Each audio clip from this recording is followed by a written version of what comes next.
This episode of the MJCast is brought to you by Crack Corn, the ridiculously delicious ultra-premium puff corn. Not popcorn, puff corn. Buttery, sugary, salty and sweet, you've got to try it. Head on over to crackcorn.com/themjcast for an amazing deal just for our listeners. And they ship right to your door. It tastes amazing. Show Crack Corn some love. crackcorn.com/themjcast. The following is a presentation from the MJCast, the internet's premier podcast on all things Michael Jackson. I'm a Black American. I am proud of who I am. Together, we can make a change in the world. I want to see you! I like to take sounds and put them under the microscope. There's a driving bass, we become the bass. Let the music write itself. I don't sing it if I don't mean it. Welcome to the MJCast, your source of news, discussion and interviews on the King of Pop. Hello and welcome to this very special Halloween episode of the MJCast. I'm your host, Jamon Bull, and today we get the pleasure of speaking with one of Michael Jackson's most significant longtime collaborators, Mr. Travis Payne. Travis is an American choreographer, director, and producer who worked closely with Michael Jackson from the Dangerous era all the way until his tragic passing in 2009. Travis Payne has been honored with the MTV Video Music Award for Best Choreography 4 times and is the recipient of many other nominations and awards, with a range of them relating to his work on seminal Michael Jackson projects like Dangerous, Scream, and Ghosts. Travis toured with Michael Jackson on the Dangerous and History World Tours and was involved in a range of special performances like Michael Jackson's phenomenal set on the MTV VMA Awards 1995 and the ill-fated HBO Special One Night Only. In 2009, Travis was brought on board for This Is It in a key capacity, helping to conceive Michael's comeback concerts right alongside Michael Jackson himself and Kenny Ortega. More recently, Travis Payne served as the associate producer for the film This Is It, and along with Kenny Ortega, was extensively and intimately involved in the making of the film. This Is It grossed $261.3 million during its theatrical run, making it the highest-grossing documentary or concert movie of all time. Travis is allowing us to ask any questions we want and is graciously giving the MJCast as much time as we want. We can't wait to delve into his work with the King of Pop. Travis, welcome to the MJCast. I'm guessing you're still probably in lockdown right about now. Yes, still in isolation. I think this is day 21 for me.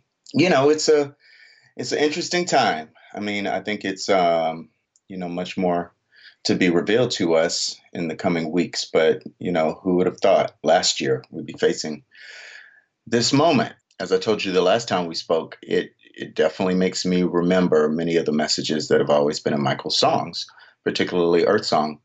And, seeing stuff just sort of play out on the news, it's surreal. It's surreal. It leaves me lost for words at times. Absolutely. And I suppose you've had a lot of time for dance practice and things like that while you've been isolated. You've got a home studio, right? Yes, I do. And actually, I've been in my studio more and more these days, because we, are talking to each other through video conferencing. And so sometimes I'll do stuff in my office, but, moving it more to my studio these days so I can really, have the space. But it's, I don't know. It's just such a curious time. I haven't been doing a lot of dancing. It's been more about stretching, meditation, and really I found myself with a lot of time on my hands to start spring cleaning, actually. and I have been organizing stuff, going through costumes and, my library of footage and tapes and books and reference materials. I've just been sort of sorting through and cataloging and organizing and taking advantage of the downtime to do that for sure, which I like. I like one of my favorite places is like Target or the Container Store. Yeah. And I love to watch videos on YouTube about like closets and organizing and pantries. It's kind of a guilty pleasure these days. Marie Kondo type stuff, huh?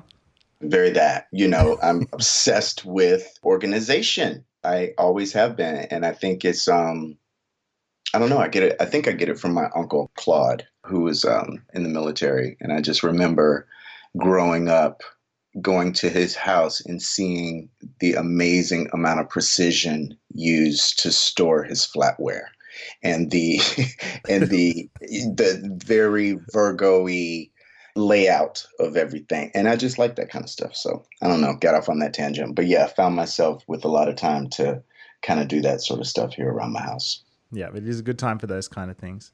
Travis, I want to thank you again for joining us on the MJCast. We absolutely love having people on the show that knew Michael Jackson personally, that worked with him, and you certainly had a very extensive career intertwined with his own career in being able to bring his art out for the world to see. What we do in our shows is we like to start off by going right back to the origins of people's lives and how they got into the field they did. So could you start by talking to us about your early life and your introduction to dance? Of course. I was born in Atlanta, Georgia, and my parents were educators, and my mother was also a flautist, a concert flautist and band director. So music was always in my life. My father had a student, Norma Bell, who had a dance school in my hometown in the Southwest Atlanta area. So I started actually training formally at 8 years old in ballet, tap, jazz, and worked around the metro Atlanta area as a child, and then got to do a lot of the dance conventions. At the time, it was like Dance Masters of America and things like that. And Joe Tremaine would have a convention. So that was a big thing, kind of like what you see these days on Dance Moms. So I was in that world for a while until I got accepted to Northside School of the Arts, which was a full performing arts high school like Payne. And there studied musical theater, got more into hip hop dance. We'd have choir rehearsals. We sang show tunes, and we toured actually around the world. And we're known as Atlanta's Showbiz Kids, I believe. And we were sponsored by Coca-Cola and American Express, and at the time, Sabina Airlines. So at 14, I was able to start traveling the world. And one of the first places I went to was Tokyo. That'll have a significance later. But I came up through Northside. I was also a part of the Gary Harrison Dance Company for all of those years. And through one of those performances in my senior year of high school, met a gentleman named Frank Gatson, who was at the time managing Lavelle Smith, who had already done the Bad Tour with Michael and was currently working on Rhythm Nation with Janet at that time. So I finished my high school and started college at Morehouse. During that first year of college, was going back and forth to Los Angeles and actually auditioning for American Music Awards with Paula Abdul, Academy Awards with Debbie Allen, different projects. But fortunately, in my early high school years, I got a chance to not only see the Jacksons, but also see Michael's Bad Tour. That was a seminal moment for me in that I'd always known about dance and I'd always respected Michael Jackson, but I'd never seen him live, and I'd never seen him with his dancers. I'd only seen him with his brothers. So seeing Michael with dancers, one of them being Lavelle Smith, a Black guy, really planted a seed for me, because I'd always grown up, like many others, really huge fans of the Jacksons. And, at that time, too, it was Madonna and Prince and Paula after a certain period of time. And dance and music culture were really more popular then. This was before LaFace Records in Atlanta. All of that to say that I got a glimpse into what I wanted my future to be very early. And it gave me a certain amount of focus that I'm so grateful for, that just kept me very driven. When I wound up moving to Los Angeles, Uncle Claude I was talking about earlier, who lived out here, I think in Laguna Beach, and my parents allowed me to come to LA because he was here. And so soon after arriving here and being welcomed by Frank and Lavelle and Jimmy Locust at that time, and Michael Peters was in the picture, I got to work with him as a high school person. Thriller was huge, and he was directing the centennial celebration for Coca-Cola, which happened in Atlanta. LA dancers and New York dancers were there at our performing arts high school. We performed. It was a huge thing. I got to see the performers I'd watched on TV, like Eartha Robinson, who I'd seen in Fame, and people who were solid gold dancers and people who had been in commercials. And those experiences really sort of set me up for what would be my creative and professional life. So arriving in Atlanta, from Atlanta, doing the thing here in LA, auditioning, small jobs, things like that. The Rhythm Nation tour was going on. Anthony Thomas, who choreographed a majority of the project, was leaving to really get into his choreography career full time. And because I was at the right place in the right time and knew all of the steps, was able to put together a videotape submission way back then and get it to Janet through Lavelle. So my first big job at 19 was the Rhythm Nation tour, stepping in to finish the tour when Anthony Thomas left. Well, prior to that, we did the rehearsals in my Uncle Claude's kitchen. And my first performance was at Tokyo Dome, where I had gone as a child in high school. So it was a whole big dream for me, and getting to do things like that and reflect on those times. I'm speechless at it, but couldn't have hoped for a better start in those early days. Who were some of your inspirations in your early days? You mentioned Lavelle, but were there any other key dancers that you looked up to and thought, these guys are incredible? Of course. Mikhail Baryshnikov, Rudolf Nureyev, Alvin Ailey, Ben Vereen, Bob Fosse, who I'd later come to really understand the work of because of Michael. And then there was a young man, I can't call his name, but I always reference it. It was called The Hot Shoe Show. It was out of the UK. It was a variety show. And a young man did all these dance skits. And it wasn't a competition. It was just dance for dance sake.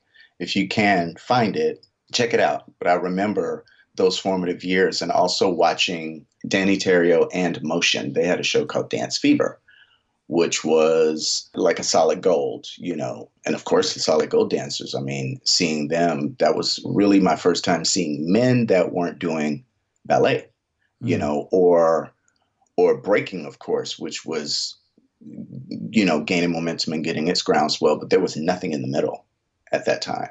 It was either very traditional classroom theatrical dance or full out street dance. Seeing Michael bridge those two worlds for me and added a bit of superhero with it. Oh my God. And then I was obsessed with gymnastics and tumbling. So, flying and being a superhero and all that stuff I got out of Janet on the Rhythm Nation tour because we were literal soldiers. And then, but before any of those tours, the first job I did with Michael ever was Remember the Time.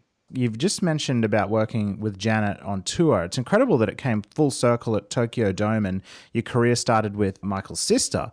Now, I want to know about the differences between Michael and Janet on tour and what it was like to work with Janet as compared to Michael.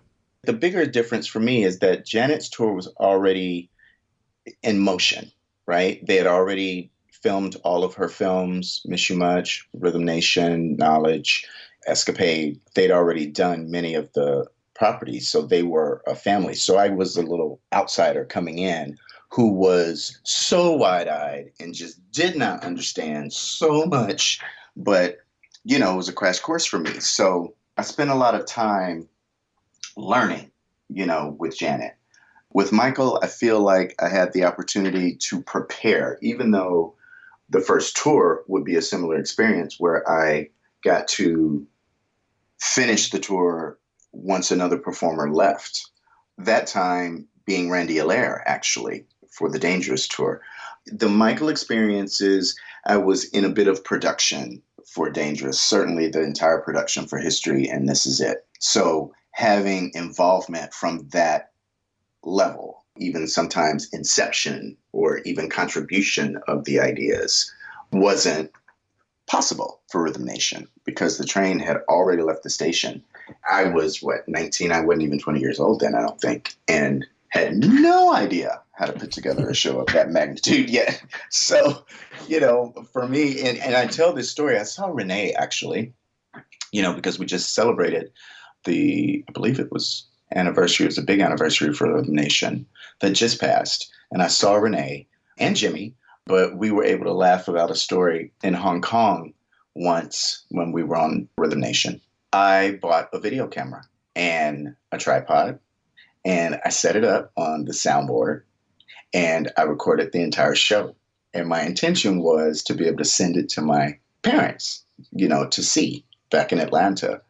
I didn't know anything about, rights or, copyright infringement or, just all how many ways of wrong that was to do. But they taught me, and I was so, I guess embarrassed, and my feelings were hurt, but Janet sat me down on the stage and explained it to me why I couldn't do that. And I appreciate that. So it was, that was very much the difference between those two touring experiences.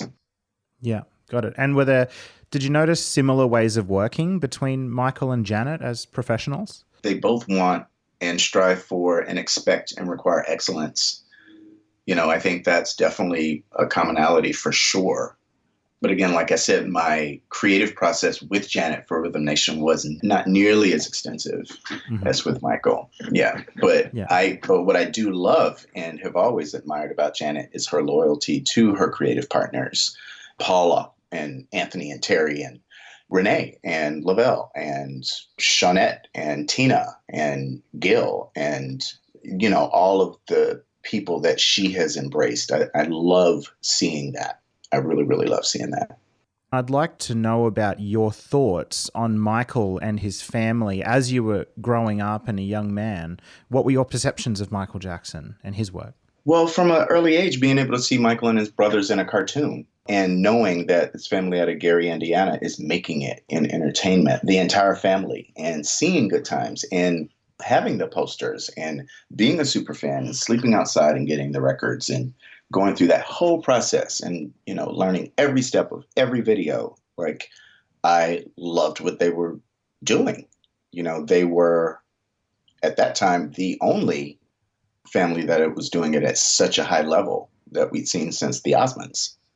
So it was just, everybody was so very proud of them, and all of the talent was just undeniable. And so it really gave kids a point of reference, and something to strive for, especially if you were artistically inclined.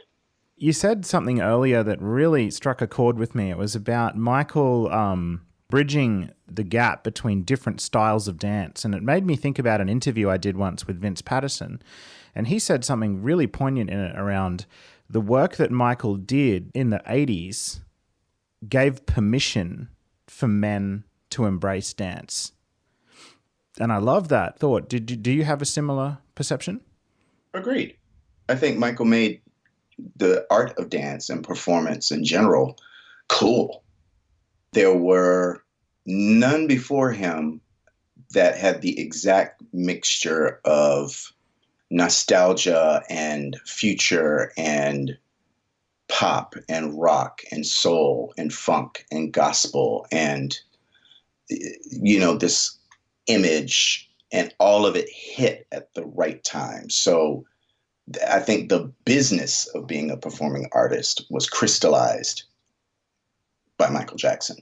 I talk to young people who are either studying aspects of Michael's life, from his business acumen to his creative process. And, I speak with young people who are at a college level who are writing actual theses or important papers based on this information. And it is to be studied because, after all, Michael studied many of the greats and was very well versed in so many different subjects, from social, political to obviously creative, but was able to pull from this extensive wealth of knowledge because of his travels and his exposure and, his access, the circumstances that he and his brother endured in their early years, with certain segregation and racism. And they've lived through so many decades. And as performing artists, with more access than a layperson, I think that Michael had a very broad perspective of the human condition. Talk to us about your very first meeting and interaction with Michael Jackson. Let's see. Very first meeting was during Remember the Time. And among the first things I said to him was, please don't get upset, but I'm going to stare at you. And he said, oh, that's totally fine. That's cool. That's cool. And I said, I'm going to do my best, but I'm sort of freaking out. But this is good. Like, I was able to finally take a deep breath because I spent so much time working hard to get the opportunity. And once I finally had it, I found it to be very comforting and really relaxing. And Michael had the gift of making you just feel comfortable and respected and worthy of the opportunity. So those early first few moments, maybe I was shallow breathing, but I instantly just relaxed. And then we started to exchange. All of the projects that we worked on, very rarely were we like right on time with schedule or budgets or anything like that. And Remember the Time was no different. But being my first experience, I didn't realize that it wasn't a music video, it was a film with SAG jurisdiction, Screen Actors Guild royalties. It was an actual movie shoot. So it went over. At that time, we were day players. So you book 2 days here, 4 days here, 5 days here, between tours or whatever the longer employment moments are. So there were, I was booked on other projects, and fortunately I was able to get out of the shoot, because you force some type of action on the other side if you just don't show up. I was able to get out of the last day, which I thought was the last day, and they kept going again. And it just broke my heart. And so you can see when you watch Remember the Time, when all of the Egyptians start to perform, I blink in and out and in and out. And at least I'm in it. At least I'm in it, but it taught me a lot about a Michael Jackson process. You can't just schedule it and expect that to be set in stone. That thought is echoed by many, many people we've spoken to, especially audio engineers in the studio, who would have to set aside sometimes years and years of their lives to see projects come out or not come out to their frustration. Yeah. Oh, yeah. Oh, yeah. But I feel like it was always worth it when you see it in the work of Ghost, which took 4 years to create, when you see it, in the work of Scream, which, took so many days, but still wasn't completed as far as the number of sets that were intended. It was just part of the process. Working with Michael Jackson, you listened to the process. The process dictated what was needed in the way of time and budget. Do you have any specific or special memories about Remember the Time, that shoot, or even its significance as a video? Remember the Time was a work of art directed by the late John Singleton and starred many African-American luminaries. And it was a proud moment for, I think, America, but certainly for Michael to pay homage to our ancestry in such a magnificent way, and to spare no expense, and to humbly show how gifted and multicolored and multifaceted a people we are, with the track by Teddy Riley. I mean, it just was everything in Michael Bush's wardrobe, and, having the legendary Iman and Magic Johnson, and being able to film it in Hollywood on a movie lot and really be able to express in that way. And then let Black kids all over the world, or people of color, everybody actually, just see what a wonderfully historic, educational, and entertaining piece it turned out to be. It's fantastic. And I just love the dance sequence. So incredibly intricate. It's really, really great. Who choreographed that actual dance sequence? I'm not sure about that. There was a team headed by Fatima Robinson and Mop Tops. So that's Stretch and Link and Loose Joint and these guys out of New York. And so that whole team, and then Marilyn, Carolyn, and Tish was in it. Omar, Jamal Sims was there, Oliver from Madonna. It was just a great moment, and this was early on in all of our careers. Everybody went on from that production and went on to do great things. And it was an inspiring moment. It was just so great to be there. It was really great to be there. And then it would grow, as we got into Dangerous and History, and then This Is It. And every experience was amazing. And you knew it was going to be exciting because so much reason went into everything that Michael wanted to do. So for us and those who worked with him many years, it was always just a blessing to know that he still felt a connection and wanted to include certain individuals in his process. And then from that experience, I got the opportunity to join the Dangerous Tour. It was life-changing and really let me know the magnitude of Michael's messages and his reach and the importance of what his shows and concerts represent. The Dangerous World Tour was in a whole different level of production to Bad, for example, which you had seen live. Bad was quite organic and, how do I put it? Rock and roll. Rock and roll. That's it. Exactly. Yeah. The way you said it. Yeah. Dangerous World Tour had, him jumping. He had the toaster and it had the fireworks and it had the Rocket Man at the end and all kinds of different things like that. Incredible tour. How did you actually become a part of it? The difference between those is Kenny Ortega and Michael Cotton, and coming into Dangerous and imagining those great moments with Michael. I was able to, quite similarly, with Lavelle's help and mentorship, be in the right place at the right time. And when Randy Allaire left the Dangerous Tour in order to open his studio with Bill Prudich called The Edge in Hollywood, I was able to step in there because we had done Remember the Time and it made sense. And fortunately, the universe and planets aligned and it happened. And I was able to join the Dangerous Tour, which was already in motion. All of my shows were outside of America, actually. And, and then it was just, I don't know, dream come true. It was great. It was great. And to be traveling with Lavelle, it was awesome. Mexico City would be the last show we got to do. So that one definitely stands out. Actually didn't get to do and marked the end of that experience. Talk to us generally what it was like to tour with the King of Pop. Incredible. I mean, really, it was. I think that any performer who has the luxury of traveling in the way we did and being attended to the way we were and treated so fairly and kindly would just be so fortunate, because what it did was it showed such a level of respect for what our individual contributions were to the show that I would appear at work every day, ready to work, so happy, so rested, so pleasant, because Michael cared.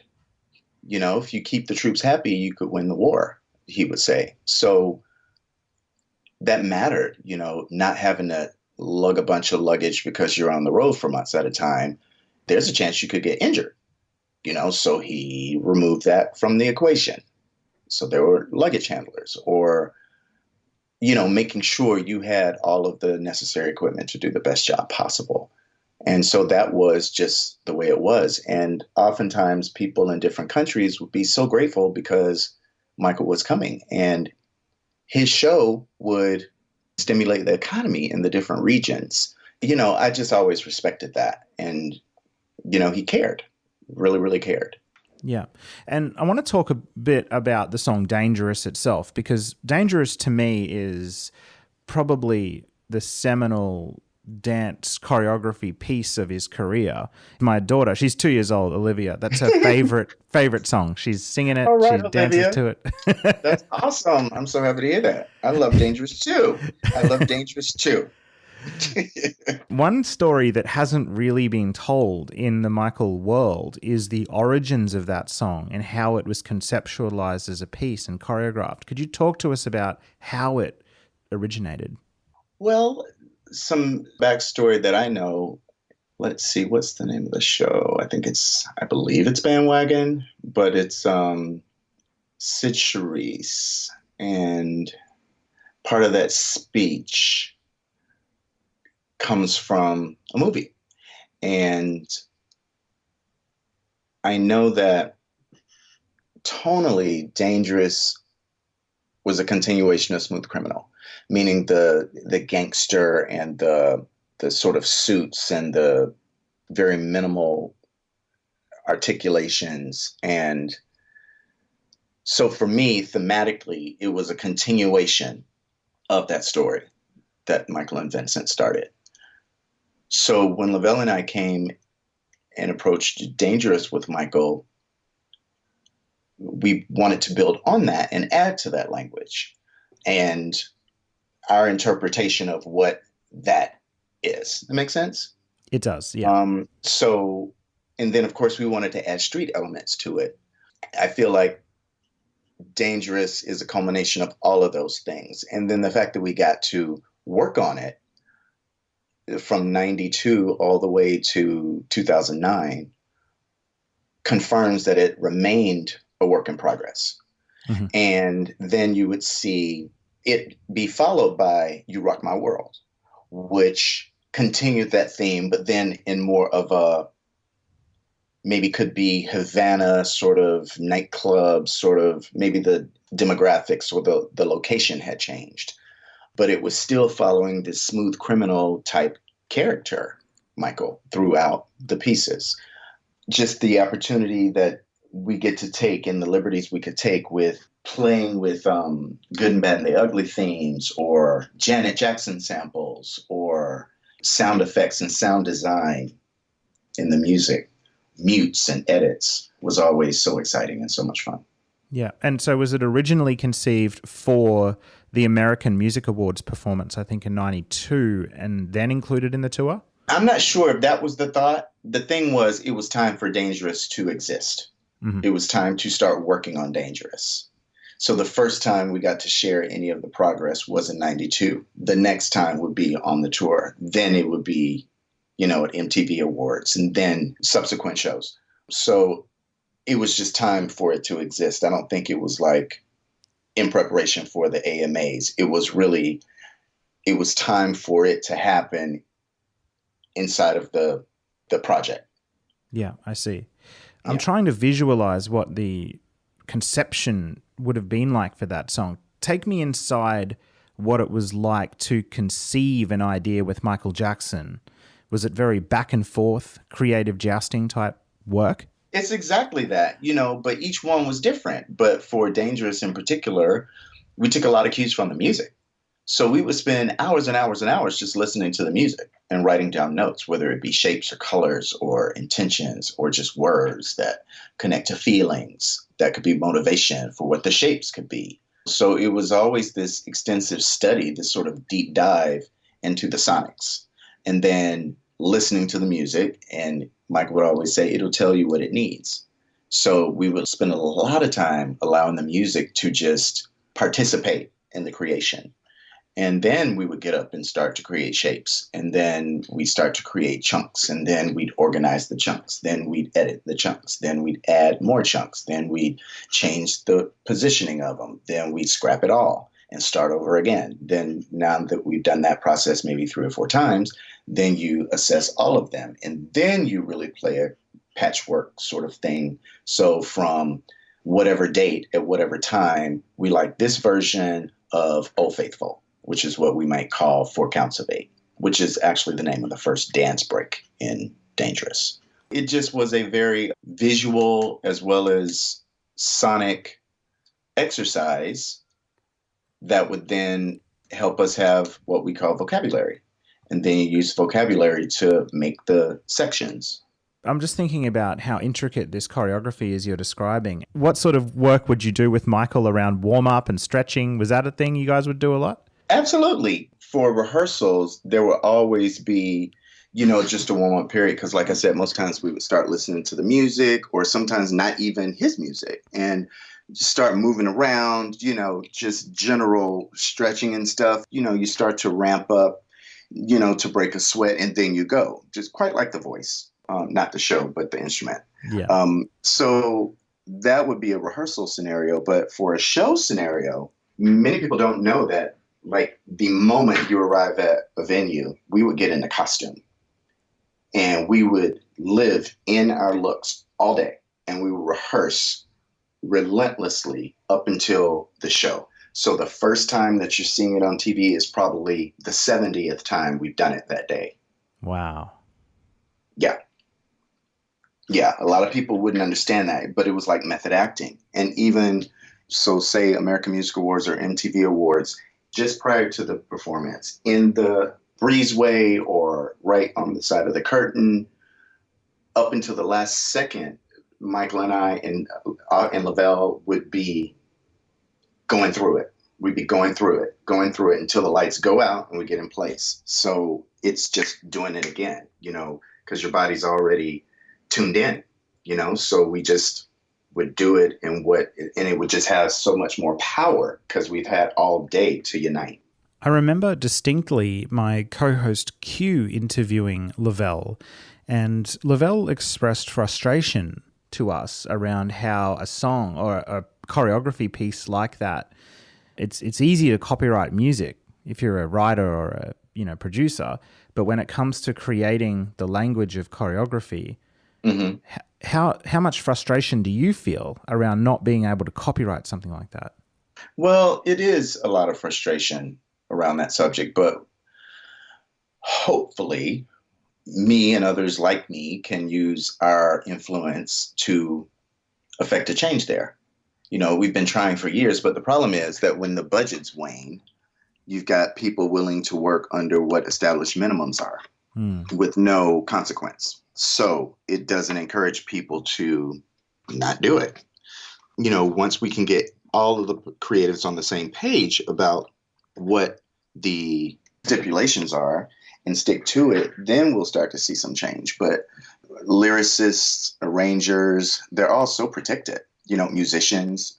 Hopefully one day we'll see that on the movement side. But yeah, it's been very difficult, even, where you can see actual plagiarism in the movement. But people don't think it's that because they've never thought about it that way. But they know, they're used to hearing people getting sued all the time for song compositions and being able to hear things side by side and tell if they're the same or not. A lot of people don't have that kind of eye when it comes to dance. It's just, a fact. So shifting gears back to the Dangerous World Tour, you're in the middle of the second leg, traveling through, I guess, Asia, Southeast Asia, and then through to South America. You mentioned being in Mexico. And obviously, we know how that tour finished up, unfortunately. There was terrible false molestation allegations leveled against Michael Jackson. We know that he was struggling with health issues at the time. We've spoken to some crew that were on the Dangerous Tour as well, and different people, and Kevin Dorsey, for example, and they kind of paint a picture of what it was like to be at the end of that tour and how confusing it was. From your point of view, what was it like to be a part of a tour that was imploding almost? Well, the thing is that we didn't have social media like we have now. So much of the information that will later be revealed as to reasonings for the cancellation of the tour, we wouldn't find out until we got home. So just not knowing what exactly confidential details or business-related decisions, I certainly wasn't privy to at that time. So for me, I just could not believe that we're standing here on the side of the stage ready to do the show, and they're saying we're not going to do the show. So it was I think an emotional thing for me because I had become so accustomed to and so nourished by the opportunities to perform live. So just needing to come back home and return to normal life was a culture shock. It took some getting used to. It was only after that time then we were able to sort of see the news regularly and hear all the rumors and the innuendo and having to be immersed in it like everybody else. But yeah, I didn't, because again, for the Dangerous tour, again, I joined. They were already in motion. They had the benefit of forming their family. They welcomed me, but I certainly was, knew my lane and enjoyed dancing and choreographing and was very cool with that. And that was my focus, the show. And you didn't did you notice any or make any observations about Michael or, on stage deteriorating at all? Or did it just seem everything as per normal for you? No, it was all normal for me. Yeah, he was doing the shows. He was hitting it. I couldn't wait to watch Billie Jean every night. Couldn't wait to, it was like, imagine you're, sort of getting to work with your hero and your dream coming true. Not many kids got that chance, so for me, it was going to take a lot to ruin the experience. Yeah. Now, I want to talk a little bit about the allegations, not because I like exploring it, but more for the point of view of, I think, getting you on the record around the recent documentary, if you could call it that, by Wade Robson and Jimmy Safechuck. Now, you knew Wade to some degree, right? I knew them both.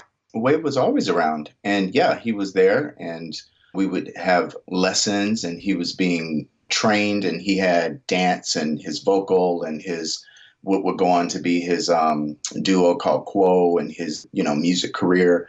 He was always around for that reason. And I met Jimmy, I believe we were in Budapest filming the history teaser. He was a great guy. I saw Wade again, through my time in Hollywood because we have the same agent at one point. And then the last time I saw him was when we were tributing Michael with Janet on the MTV stage. And in that performance, he was wearing the arm sleeves Michael had given him that Michael wore in Bad, and, went into this whole sort of, very emotional, moving moment about why he wanted to wear them. And we shed tears, and the entire group prayed together, and we did the performance. Then I returned to continue editing This Is It with Kenny. Yeah. And then the next I heard, it was, a completely different person who had looped in James. So it baffles me still. I can't imagine what must have been going through your head hearing him change his tune like that. Like, it's actually so devastating, so sad. It really is. It really is. And it just broke my heart. It's certainly interesting watching their current appeal case unfold further in the American legal system right now. Let's do another change of gears. And we were talking earlier about Michael during the 90s.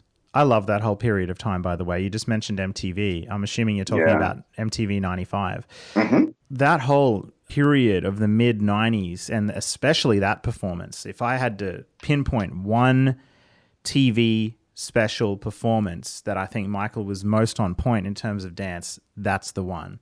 Oh, yeah, and that was special. It was so special, and one of the funny things about that I remember fondly was going to Michael and saying, brother, how short can you stand your hair and how long can you stand the pants? Just a question. Let's just think, let's just, let's live a little. What do you think? And then so when he emerged on the day with the short cropped haircut, which is still one of my favorites, and the longer trousers, but Michael Bush put white elastic over the top of his shoes, so he still had a significant amount of exposed white. It was cool. It was a magical moment. Loved it. Yeah, love that performance. I would like to see the rehearsals of that because I know that they've got them filmed. MTV, I think, shared a clip at one point. And Michael has it. Michael would have it. We did, when MTV, that was in New York then. So that would have been at Sony Studios. I've seen some online from Sony Rehearsal. But yeah, those rehearsals were really cool. And I think, because we were at Radio City. So we rehearsed in the same studio as the Rockettes. Yeah. A little bit of history. During that same period of time, there was a very unique performance, or I guess a show that unfortunately didn't end up happening, HBO's One Night Only. You were a part of that, right? Yes, I was. As short-lived as it was. It was just brief. I didn't, it really didn't get its legs. So I just remember we rehearsed a few days. I think it was around November, Thanksgiving time. We were in New York. We stayed at, I believe, the DoubleTree. I remember because my mom was there, and we were at the Beacon Theater and only got a few rehearsals in. And I just remember shortly after the press conference with Marcel Marceau, Michael didn't feel well, and then the whole thing was off. Do you remember the exact day or the exact moment where Michael collapsed? I think you mentioned at some point you saw that, right? You saw him fall over.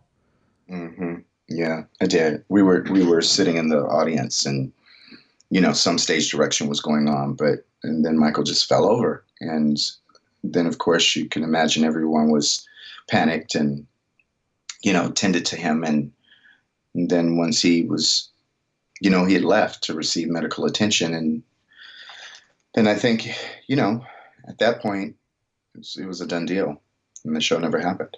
Do you think that Michael becoming ill was the only reason the show didn't happen? I have no idea. I really don't.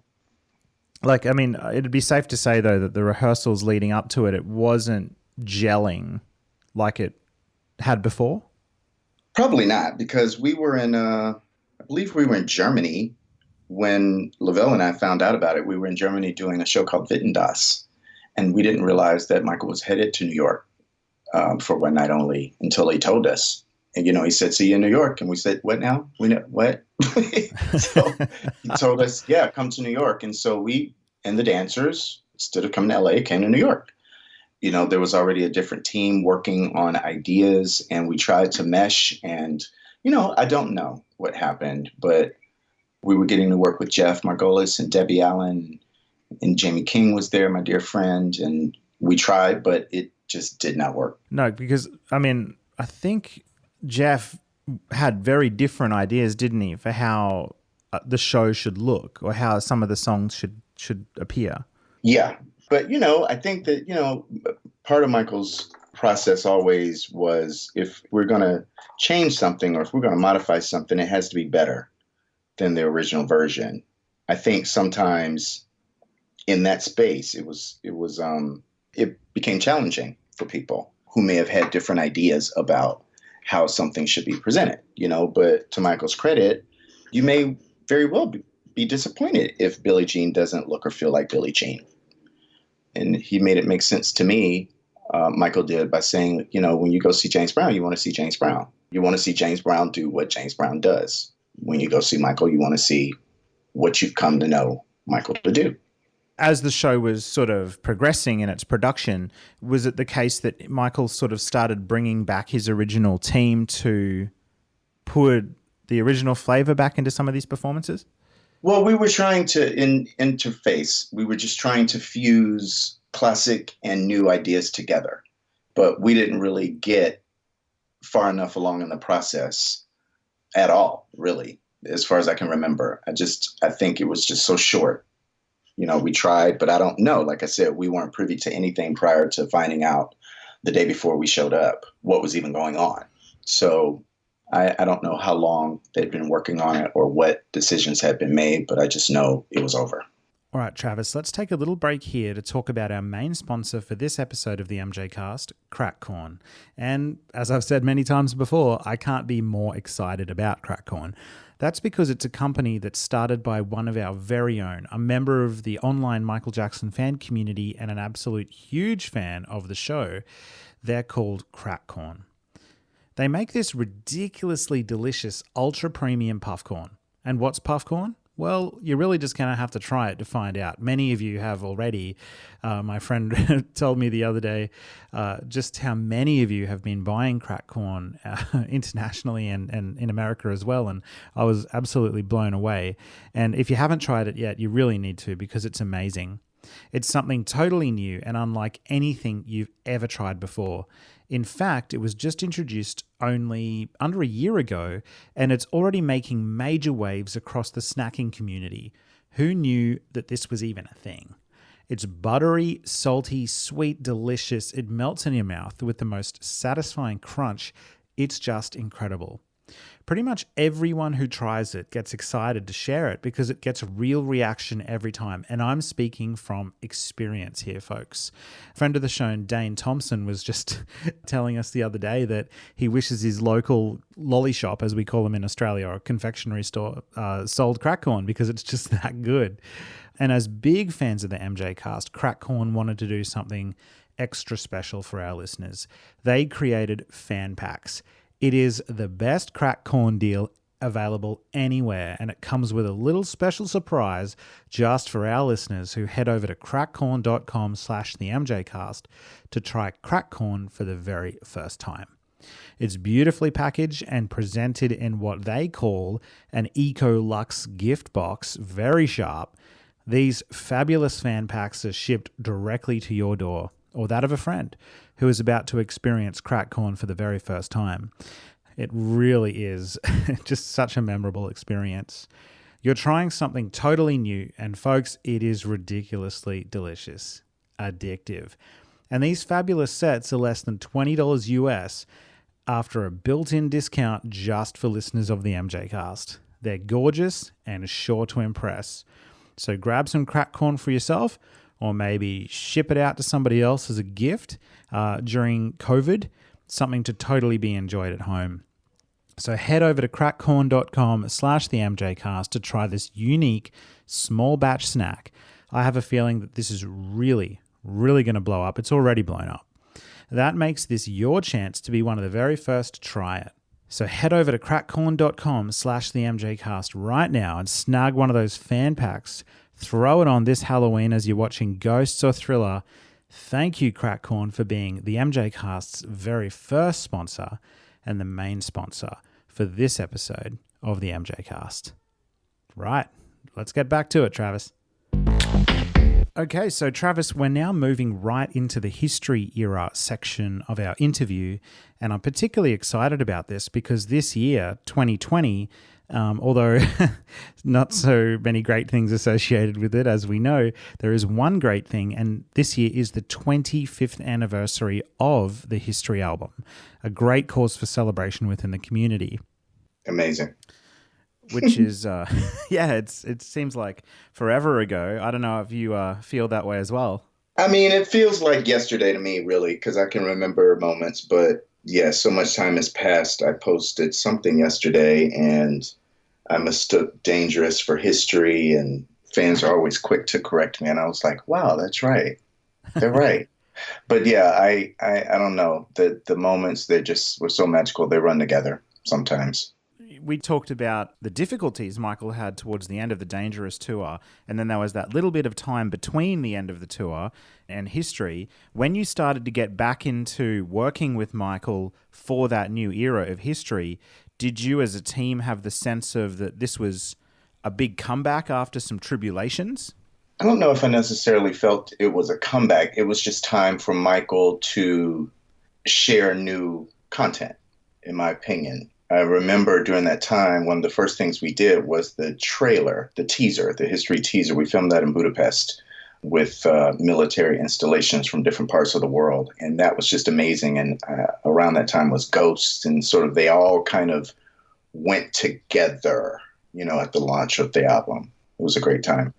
Absolutely. I actually just last weekend interviewed Stephen Whitsett, who is Michael's photographer during that time. That's amazing. Amazing. Yes, I haven't heard that name in a while. Oh, that's wonderful. He actually wanted me to say hi to you.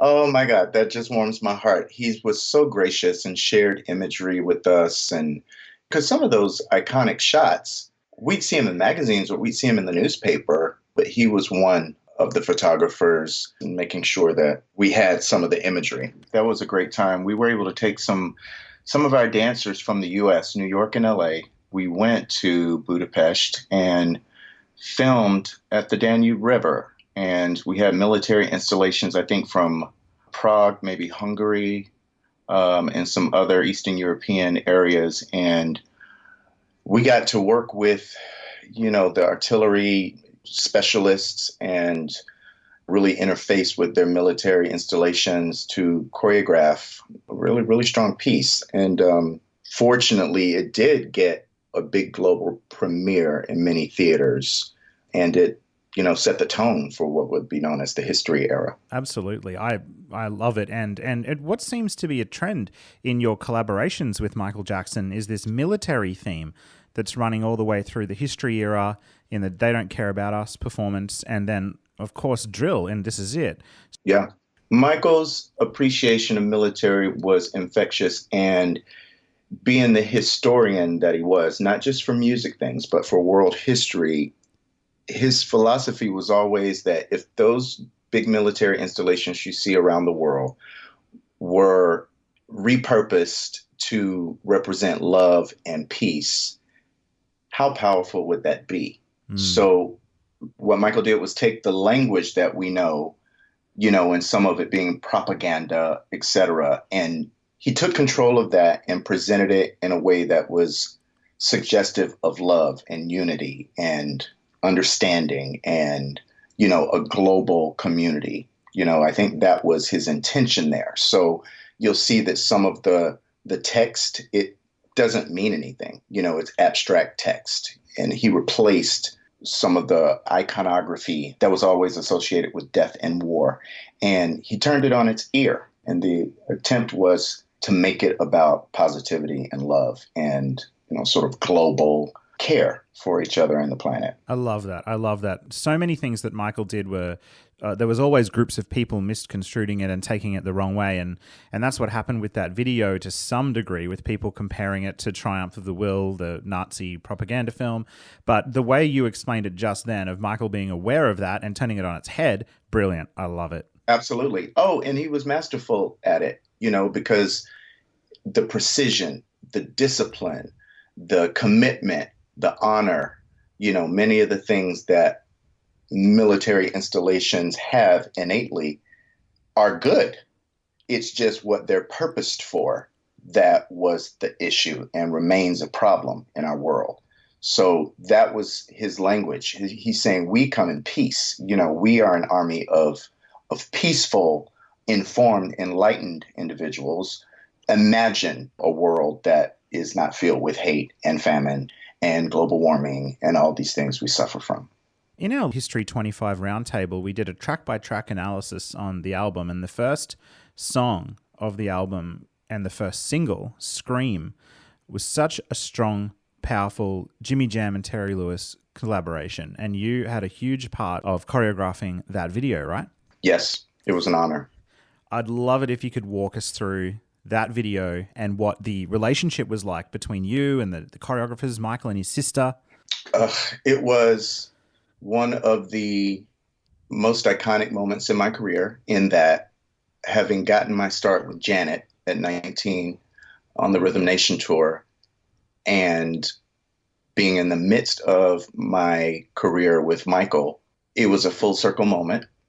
And to be able to collaborate with Lavelle Smith Jr. and Tina Landon and Sean Cheeseman in creating ideas that Michael and Janet would mold was one of the most important collectives I feel that I've ever been a part of course, directed by the great Mark Romanek. And the process was so incredible. The song remains incredible. And the visuals that we were able to create all together were just stunning. And I think that the finished product surpassed my expectations. I knew it would be special. I knew it would be amazing. I knew that it was edgy. I knew that it was an important moment in history because Michael and Janet were together.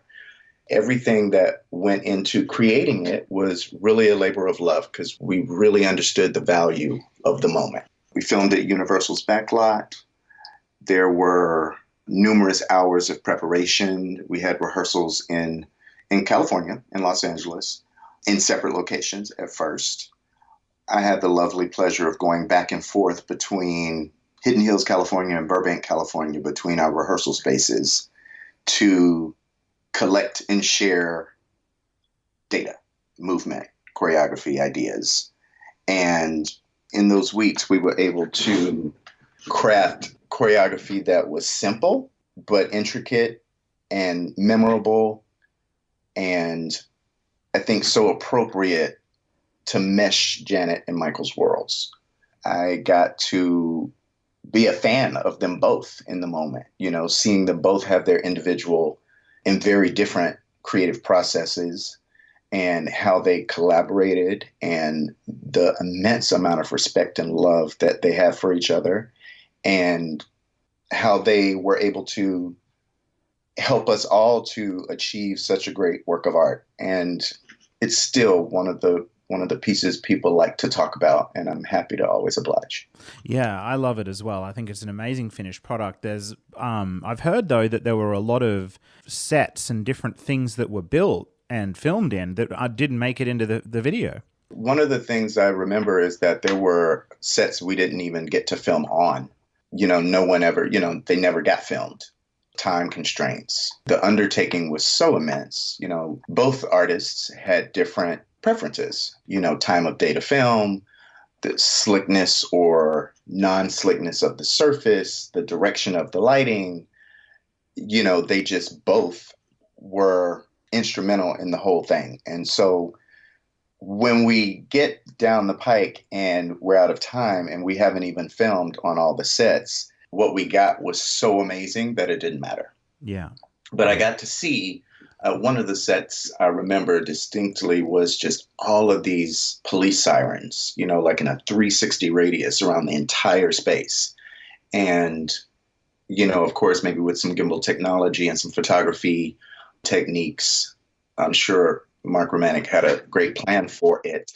In terms of the working relationship between everybody on the video, was it, there's different groups of choreographers involved, Janet's people, I guess, and you and Tina Landon working as well on it. What was the relationship like? Was it one where everyone was trying to get their ideas in and win out, or was it very collaborative and productive? No, it was incredibly collaborative. The challenge was editing. There were so many great ideas.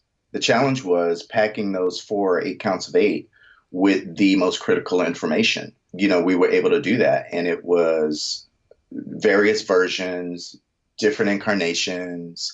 And then we all arrived at a version that we thought, okay, this is the one.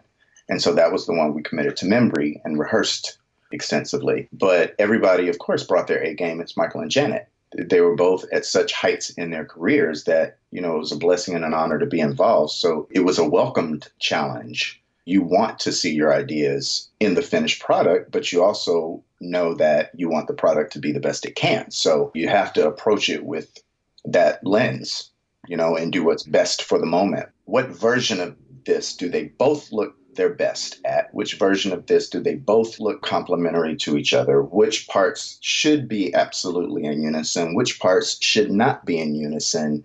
What is the first moment? What is the last moment? And then you fill in the blanks from there. At that time, we didn't have cell phones with cameras and things like that. We used video cameras, and for security reasons. And that was the beginning of you starting to hear with people's albums being leaked online and information being disseminated early. And so Michael nor Janet wanted to take the chance of having all of these videotapes, rehearsal videotapes floating around. So one of my jobs in that experience was to learn all the choreography, show it to the other group, learn that group's changes and requests, show it to the other group, and vice versa, until we whittled it down to the version we all agreed on. And then at that time, we came together and rehearsed in the same room. But prior to that time, they had rehearsed in different places, wanting to be the best version of themselves when they arrived at the shared rehearsal. So a lot of running around for you.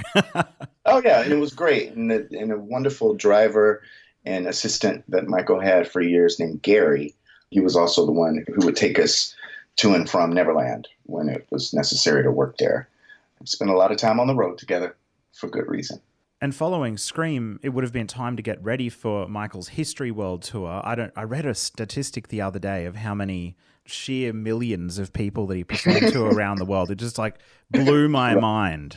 Right. Mine too. You got to realize that in those moments, in the midst of it, there was very little time to sort of sit and relish and think about what we were doing. It was like, go, go, go, go, go. We have a whole itinerary. We're doing it. We're on stage. We're off stage. We're on a plane. We're on a bus. We're da-da-da.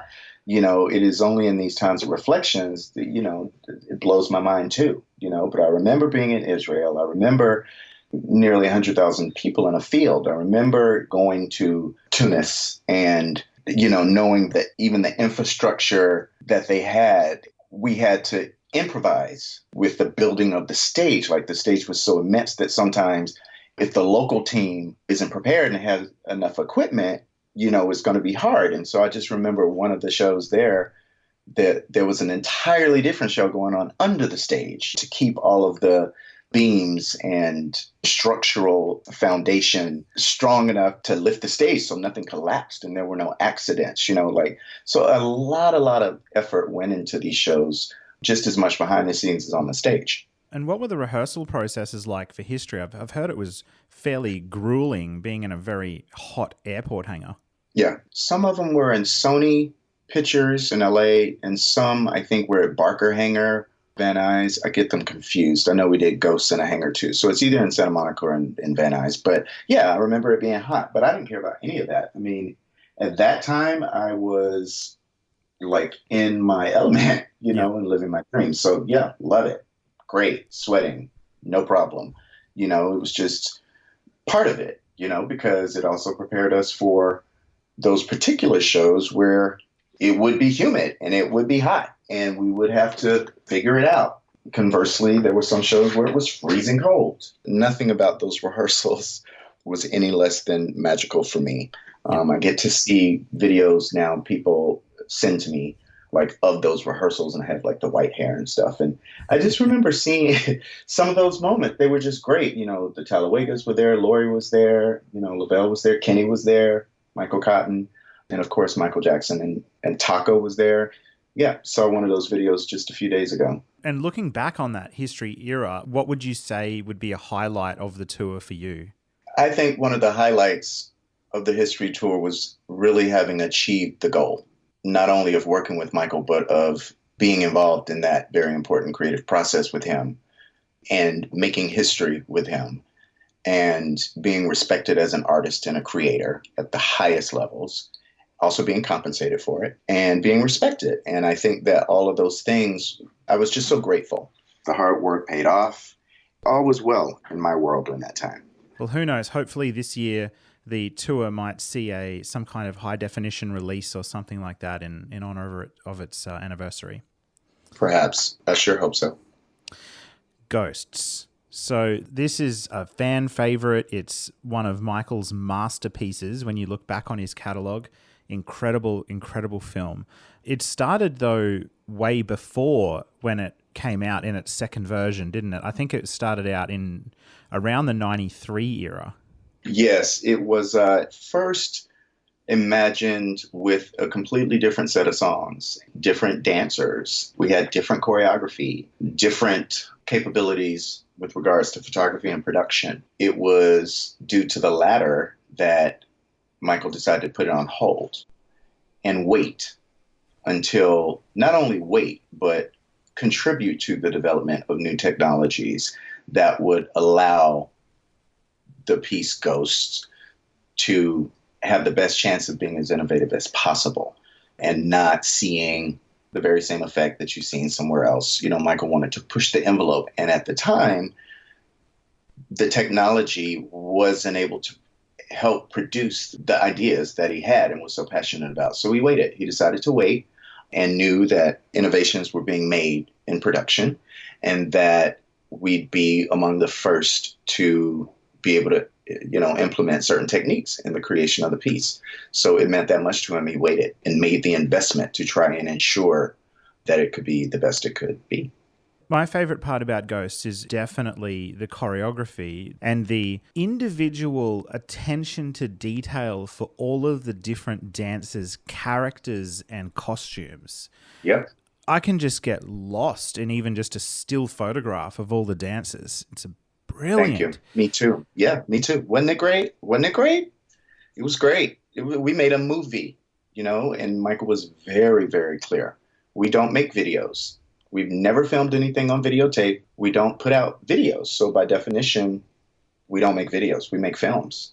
And, the great Stan Winston, rest his soul, was just a wonderful partner in the creation with his effects and his masterful eye and his warm spirit. He was just great. Seeing he and Michael collaborate was just sort of special in itself, especially when Michael would be dressed as the mayor, with his fat suit on and really directing scenes as the mayor. It was kind of funny. And it spoke to Michael's artistry and brilliance because, if he's wearing that big suit, he could very easily just kind of hide out in his trailer and wait until he's needed. But he was there on set, directing shots, placing garments, placing people, building camera shots, down on the floor, looking through a lens, directing. And filmmaking remained chief among Michael's passions. And Ghost was a perfect example of an idea that he created with Stephen King that he saw through different incarnations and development like a feature film.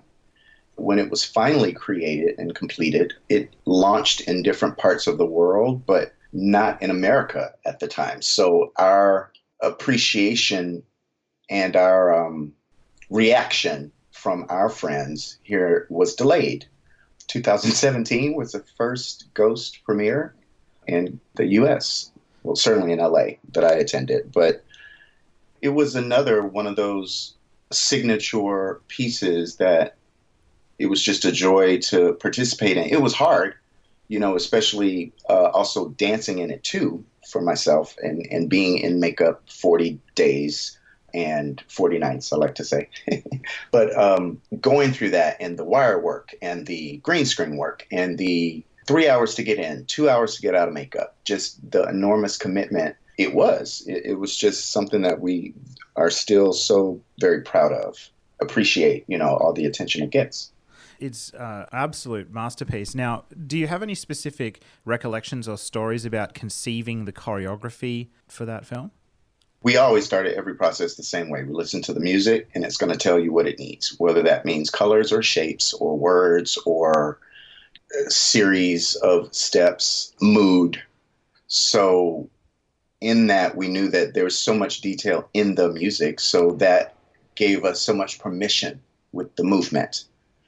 And we took, I don't know how long, over 4 years,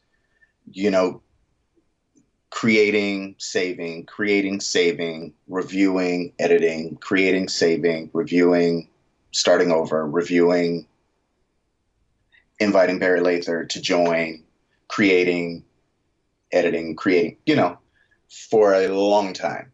And we had all of these chunks, which was our vocabulary. And then we just started to sort of put it on the dancers' bodies and say, this works for this moment, for these dancers, okay? Or this music is telling us to do this. Editorially and story-wise, we need to have hit this plateau by now. So it's like a math equation. The beauty of it is that we had the time to do it. Mm-hmm. Not every creative process affords you the time to have various versions of one piece to be able to take the best parts of to create a final. And Ghost did that. And Heliopolis Productions, the Family Project, I think it was referred to during that time.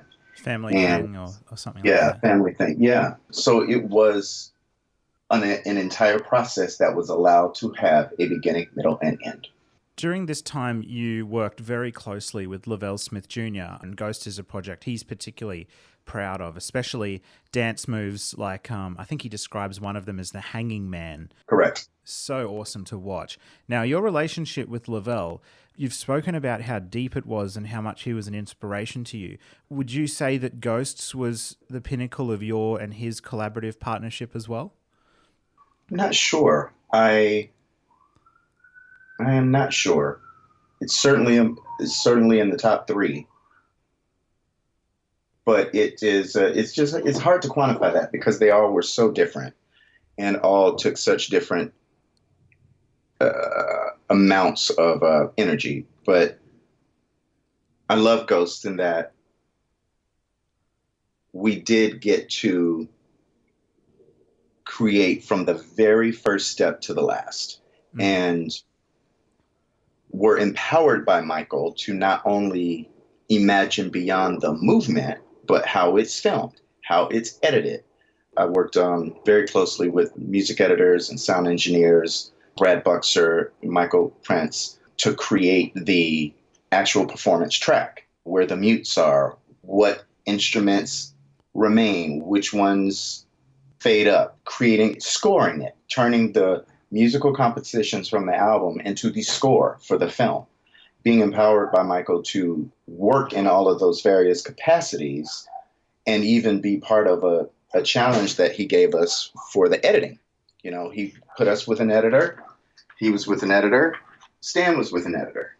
And we had a competition about editing the sections. And the sections that won in those competitions saw the final piece. Wow. You know, so everything was not only a creative milestone, but it was growth. It was learning. And Michael took that time to give us that opportunity and give us that knowledge and allow us to sit with the best editors in Hollywood and take our time to assemble what we thought the piece should look like. And then he would take it. He would consider it. He would say, I love this part. I love that part. I love this part. I bet you can make that better. And we go back and try again. And then the reward is seeing that work, the movement, the styling, the character development, the casting, and all of those decisions show up in the final piece. That is, you can't buy that education. I'm also lucky enough to know two Michael Jackson fan friends, my co-host Q and friend of the show, film editor Paul Black, who both were in attendance when Ghost premiered in Sydney in 1996. They were sitting in the audience watching it with, Michael Jackson was right there, and I'm also assuming that you were there as well. Yes, yes. And they talk about the early version that premiered at Cannes and in Sydney as actually being quite different musically from the one that came out later on home video. The differences in Ghosts. Yeah, the first version had steppers in it, and we never included any of that footage in the second version, which had all jazz dancers and lockers and poppers in it. Many of them legendary. Poppin' Taco, Poppin' Pete. Jeffrey Daniels was even involved. Mos Def was involved in the final version. And Shayna. I don't think that there were different edits. I could be mistaken. I don't know everything. But the final edit that we delivered, I know we showed it in Japan, Australia, probably somewhere else. But then I know LA around October. I really hope I get the chance one day to see it in a cinema as well. Hopefully, crossing my fingers. You gotta. And it holds up. It really does. It holds up. The effects, the acting, it holds up. It really, really does. And I know what he meant. You know, if we hadn't waited for the technology to catch up, then some of the effects might not have been as lasting. But they hold up and goes pretty good, I gotta say.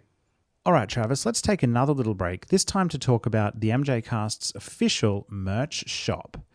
You can go there by going to the mjcast.com/shop, and here you can find 7 great designs that you can apply to lots and lots of great merch items. I want to talk about each of the designs now. So these 7 designs I've thrown together myself. I'm not a graphic designer or anything like that, but I've tried my best to make a few things that people might like. And getting them on all those different types of merch that I'm going to talk about is really one of the best ways to support the MJCast. And I'll talk about why shortly. So the most popular design that we've got, it's called our sunset design or sunset logo. And it's our main logo in a sunset kind of 80s cool design. And we love it when people get that one because we know they're repping the MJCast logo out there in public. We've also got a design called 9 Logos, which is all of our seasonal logos in one spot in a bit of a grid pattern. Really cool. We've got one called the Jacksons and Captain EO and 7 albums, and they're text-based typography designs where you can get a list of, say, all the Jacksons' names or all the Captain EO characters or Michael Jackson's 7 solo albums in those cool Helvetica typeface lists on your shirt or whatever you want to get it on. Really cool. And then we've got 2 new designs that we've just added to the shop recently. One of them is called the Pixel Tour, and the other one is Victory. The Pixel Tour is one of my favorites. I spent a lot of time on that. I've used pixel art for these 2 designs. The Pixel Tour features Michael standing there in all of his opening tour costumes from the Victory Tour, Bad Tour, Dangerous, and History in a real cool 80s kind of design, and then a new one as well called Victory, which has all of the Jackson brothers in pixel art retro design standing there in their costumes from the Victory tour. You got to check these out at themjcast.com/shop. Now you can get these designs on all kinds of things: t-shirts, hoodies, mugs, travel mugs for coffee, phone cases for your new iPhone 12, prints and artworks, tote bags, all kinds of things ready to go. Even masks to be as safe as you possibly can be during COVID. Now, our shop is serviced through Redbubble. These guys are great. Redbubble provide excellent service. Not only do they locally print on really high quality material for t-shirts and other products, they offer great after service support if you need to contact them for whatever reason. All proceeds from the MJCast's shop go to show running costs, charity, and new podcasting equipment to make our show as great as it possibly can be for you. Promote Michael Jackson and the MJCast all at the same time by grabbing some merch from the MJCast shop. Grab a t-shirt, go out and about in public, and rep the King of Pop. You can get all of these great things from the mjcast.com/shop. And don't forget to send through some photos of you with your new MJCast merch to the mjcast@icloud.com. And we would be more than happy to share those pics on social media of you with some great merch. Thanks for listening to the MJCast and supporting us through going to our shop. And we hope you enjoy the rest of this episode. Let's get back to it. Let's start moving into This Is It. This is a topic that one thing I really appreciate when I see your interviews is that you don't sort of shy away from talking about some of the complex things that went on in this era. There's a lot of amazing positive things to dig into in this one, and then some sad ones as well. Can you walk us through the very, very beginnings of This Is It? When did it start to evolve? I remember Kenny and I being in Las Vegas working on the opening of the Encore Resort and Casino, and Kenny's cell phone ringing, and his eyes got big, and he was mouthing to me, "It's Michael, it's Michael." I said, "Great, have the call." They talked for a little while, and then he handed me the phone, and I heard Michael, and he said, "Travis?" And I said, "Yes, sir." And he said, "It's time. This is it. This is it. It's time. It's time to do it." I said, "Great. We were just waiting on you." "Great. So you and Kenny come see me?" "Great. We're on our way. As soon as we finish here in Vegas, we'll come see you." That was really the beginning. And shortly after, we started our meetings at Carrollwood, and then got into specifics of what it would be. And Michael was very clear. He had already partnered with AEG and Brandy Phillips and had several conversations about what's possible. And we just got into the process. We knew exactly what to do. We were just waiting for the moment. But what was new was that we were going to be able to have residencies instead of such a grueling touring schedule, which was always the most difficult part of the tour, the time zones and the sleeping patterns. But This Is It was going to be a touring residency that would allow Michael to be in a venue for a number of weeks before needing to change location. So very excited about that. We started the process, and it was first about, what the songs would be and who the players would be, building the band, determining the musical director, auditioning dancers, figuring out costumes, all the production aspects and elements, and what the narrative would be. And then one of the first things we did was allow the fans to vote online about what the actual songs of the setlist would be, based on their wishes.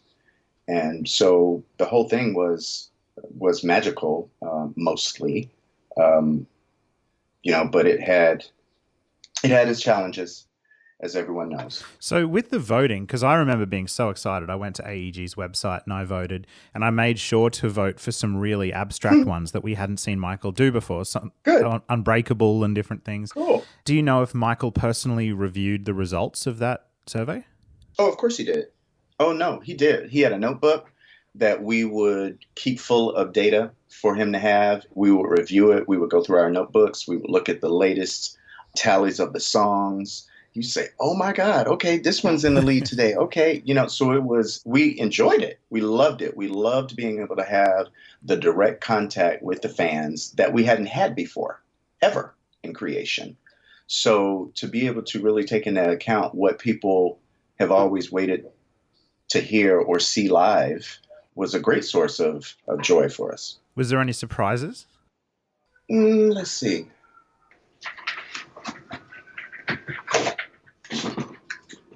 Just so happens, all this foreign time, I've been able to organize the office. So I am actually looking at This Is It notebook, and this is the latest, which was the last, which would have been our last fan totals for songs. Results so far from the internet fans want to see most.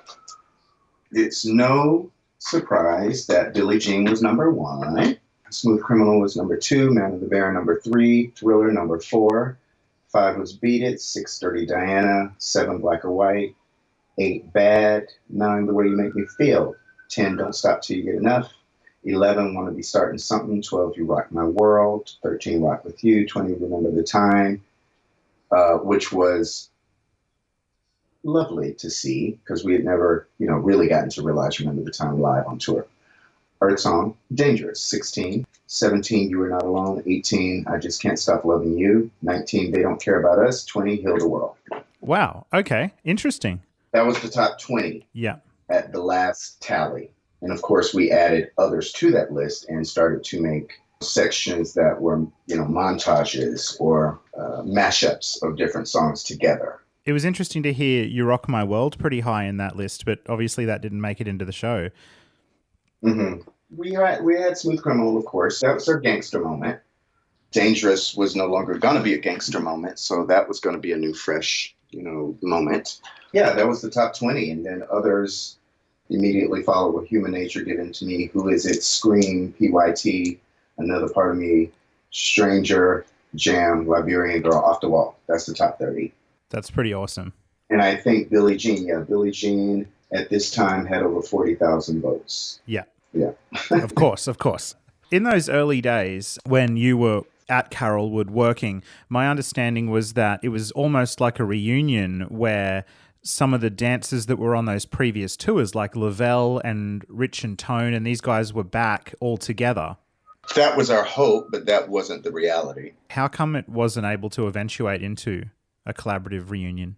Well, we really, really wanted that to happen. Lavelle and I hadn't worked together since 98. Rich and Tone had, at that point, come into their own as really successful choreographers and were working with Madonna at the time. Their schedule didn't permit it because of their commitment to Madonna. Lavelle had already started doing some training with Michael, and then Kenny and I came into the fold, and then we tried for a few days all together with Kevin Dorsey and like many of the previous team. But what ultimately was to be was a mixture of returning people and new people. And that was the way Michael wanted it. So that is what we did. Do you think that hit some of those people pretty hard? Like Kevin's recollection of it is that he assembled the musical side of things, the performers in the band, and that when he arrived basically as the to rehearsals, AEG kind of abruptly told him you're not involved anymore, and he was really shocked. Well, I'm not sure about what the chain of events was with Kevin prior to my coming involved with This Is It, but I know that the conversations that originated with us being at the Encore in Las Vegas, where Kenny answered Michael's call, was about Kenny directing. So if at that point Kenny's just signing on to direct, I don't know how any of the other players could have been engaged already. So I think there is probably where the confusion was. But like I said, I wasn't privy to any of the conversations prior to my coming on at Kenny and Michael's request and doing my job. Understood. So at Carrollwood, could you talk about the rehearsals there and what they were like and the warm-up sessions and all of that kind of thing? We would work, let's see, get there and like in the afternoon, and prior, Michael would be working with Lou Ferrigno on endurance training and some weight training. And I thought that was amazing. Seeing the Incredible Hulk training Michael was awesome. So they would work out before me and getting there. And then when I arrived, we would review whatever dance piece was coming up or whatever dance piece we were choreographing. We would jump around. So we do some preparation for the evening session, where we go to the venue and work with Kenny and the dancers in the band and all of the other staff of the team. Our days would sort of start small, just sitting on the floor, going through a game plan. We'd get up, we'd work on drill most days, we'd work on Smooth Criminal, we'd work on Dangerous at some point, we'd listen to music, we would watch the news, we would brainstorm and workshop and review in preparation for the next group rehearsal. And so we did that every day. I love those times. The children were there. They'd come in and out of the room. Oftentimes we'd have lunch together. It was just wonderful seeing him interact with his family and being able to balance his work and his home life. At that time, I'm assuming, well, did you get any sense at all that Michael was not excited about the amount of dates or anything like that? Or it was just positive? No, I think it was always positive because the purpose for the show was so great that we just, certain things that may have, annoyed you in the past just didn't. Priorities were different. This show was more than just about selling records or, doing anything. It was a global emergency, that he was seeing us getting toward, and This Is It was meant to be that wake-up call. And boy, do I wish it would have happened. Look at where we are now. But, so coming into all of those rehearsals, we knew there was a responsibility, to the content, but greater than that, to humanity, that this show needed to figure itself out, no matter what all the politics may have been, no matter what, any misunderstandings, none of that rose to the occasion of what the experience was for. So when the additional dates were added, I didn't sense that Michael was like pissed or anything. He's just like, oh boy, those are made. They sold out so quick. They got add more dates. It was almost like a boy, oh boy, wow. There's really a great interest in what we're doing. So it wasn't distressful or anything like that. And plus the shows, the amount of shows we do, we were crafting something that we wanted him to enjoy as well. So there was enough time off between shows, for the body to recover. We were thinking about all of that and keeping all of that in mind when creating This Is It. Are there any elements of the show that fans may not know fully about or that weren't fully rehearsed? Yeah, all of the many elements just did not get completed, or weren't finalized simply because of the tragedy that happened. But people know that we were planning 3D, but I don't think that people get the full idea of what that immersive experience was going to be. It wasn't just 3D, it was 4D because of certain other techniques that we were able to get to happen on a stadium, on an arena size scale. And it never been done before and still hasn't.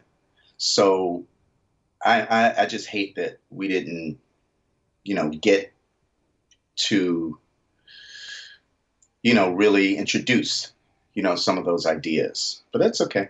It's okay. I think once when we spoke, you even told me that a participant's experience would start even as soon as when they exited the tube train. Right. Yes. Our experience was not limited to the stage or the arena. The exterior of O2 would have, would lend itself to the story and what the aesthetic would be, just emanating out from the stage all the way into the subway station, all the way to, as soon as you approach the arena, you would start your experience. And of course that would continue, in in the queue and into all of the vendors and, whatever the concessions. I mean, the entire thing was thought out. And because, it was just more than a show. It was more than a concert. It really was going to be a happening, an experience, a global moment. Wow. And it had all the makings of being that. Mm-hmm. Let's dig in on Dangerous here. So, I mean, your collaborative effort started in the early 90s on Dangerous, and in my opinion, this is just my humble opinion, but the MTV VMA Dangerous is just, for me, the quintessential pinnacle Dangerous. Thank you. The song continued to evolve in MJ and Friends, the work you guys did on the HBO show that didn't happen. Where was Dangerous ending up? What was it in its latest incarnation that we've never seen? We played with different movie themes that were some of our favorites. Good, Bad, and the Ugly in the MTV version was a movie theme that sort of came in a breakdown. And Dangerous, This Is It completely went away from the gangster place and into more of a rebellious sort of street punk place. We took inspiration from cult classic films like Clockwork Orange and some obscure pieces that Michael would know about, or I would say, hey, I was always a fan of,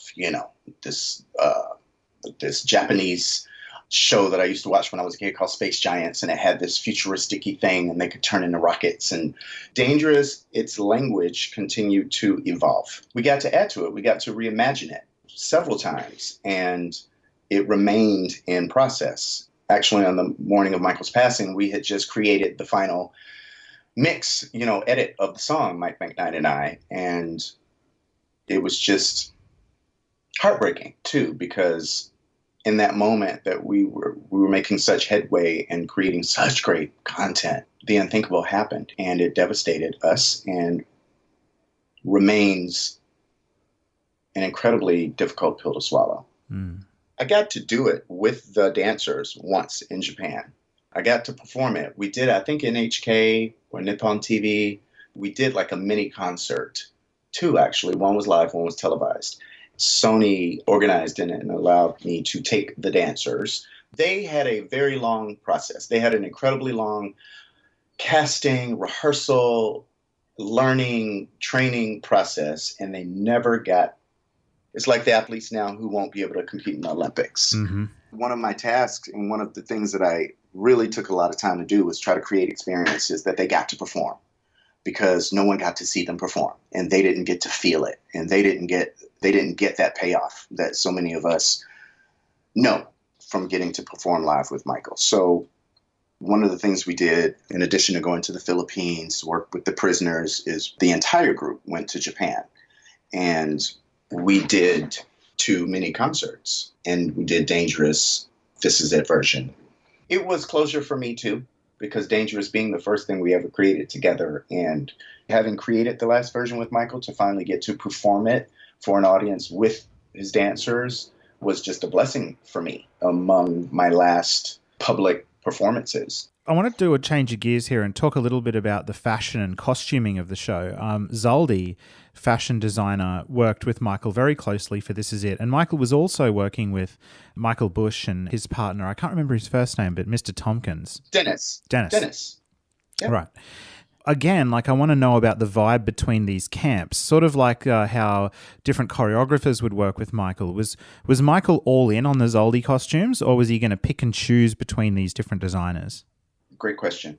When I was made associate director of the concert, and it was allowed to continue to really explore my ideas for costuming, which dated all the way back to the history tour and the soldiers, literally shopping, at Charivari in New York and buying the leather trousers, the motorcycle trousers we wear on tour, and finding the boots on Melrose, and seeing a couture coat that we took as inspiration for the military jackets, and having Rich and Tone dressed as MTV statues. I love all of that. And to now be directing with Kenny and Michael and be able to add different layers and different dynamics to these classic shapes that we've come to know, I suggested that my friend Zaldi be able to collaborate with us And I called Zaldi and told him that I'd love for him to get on a plane,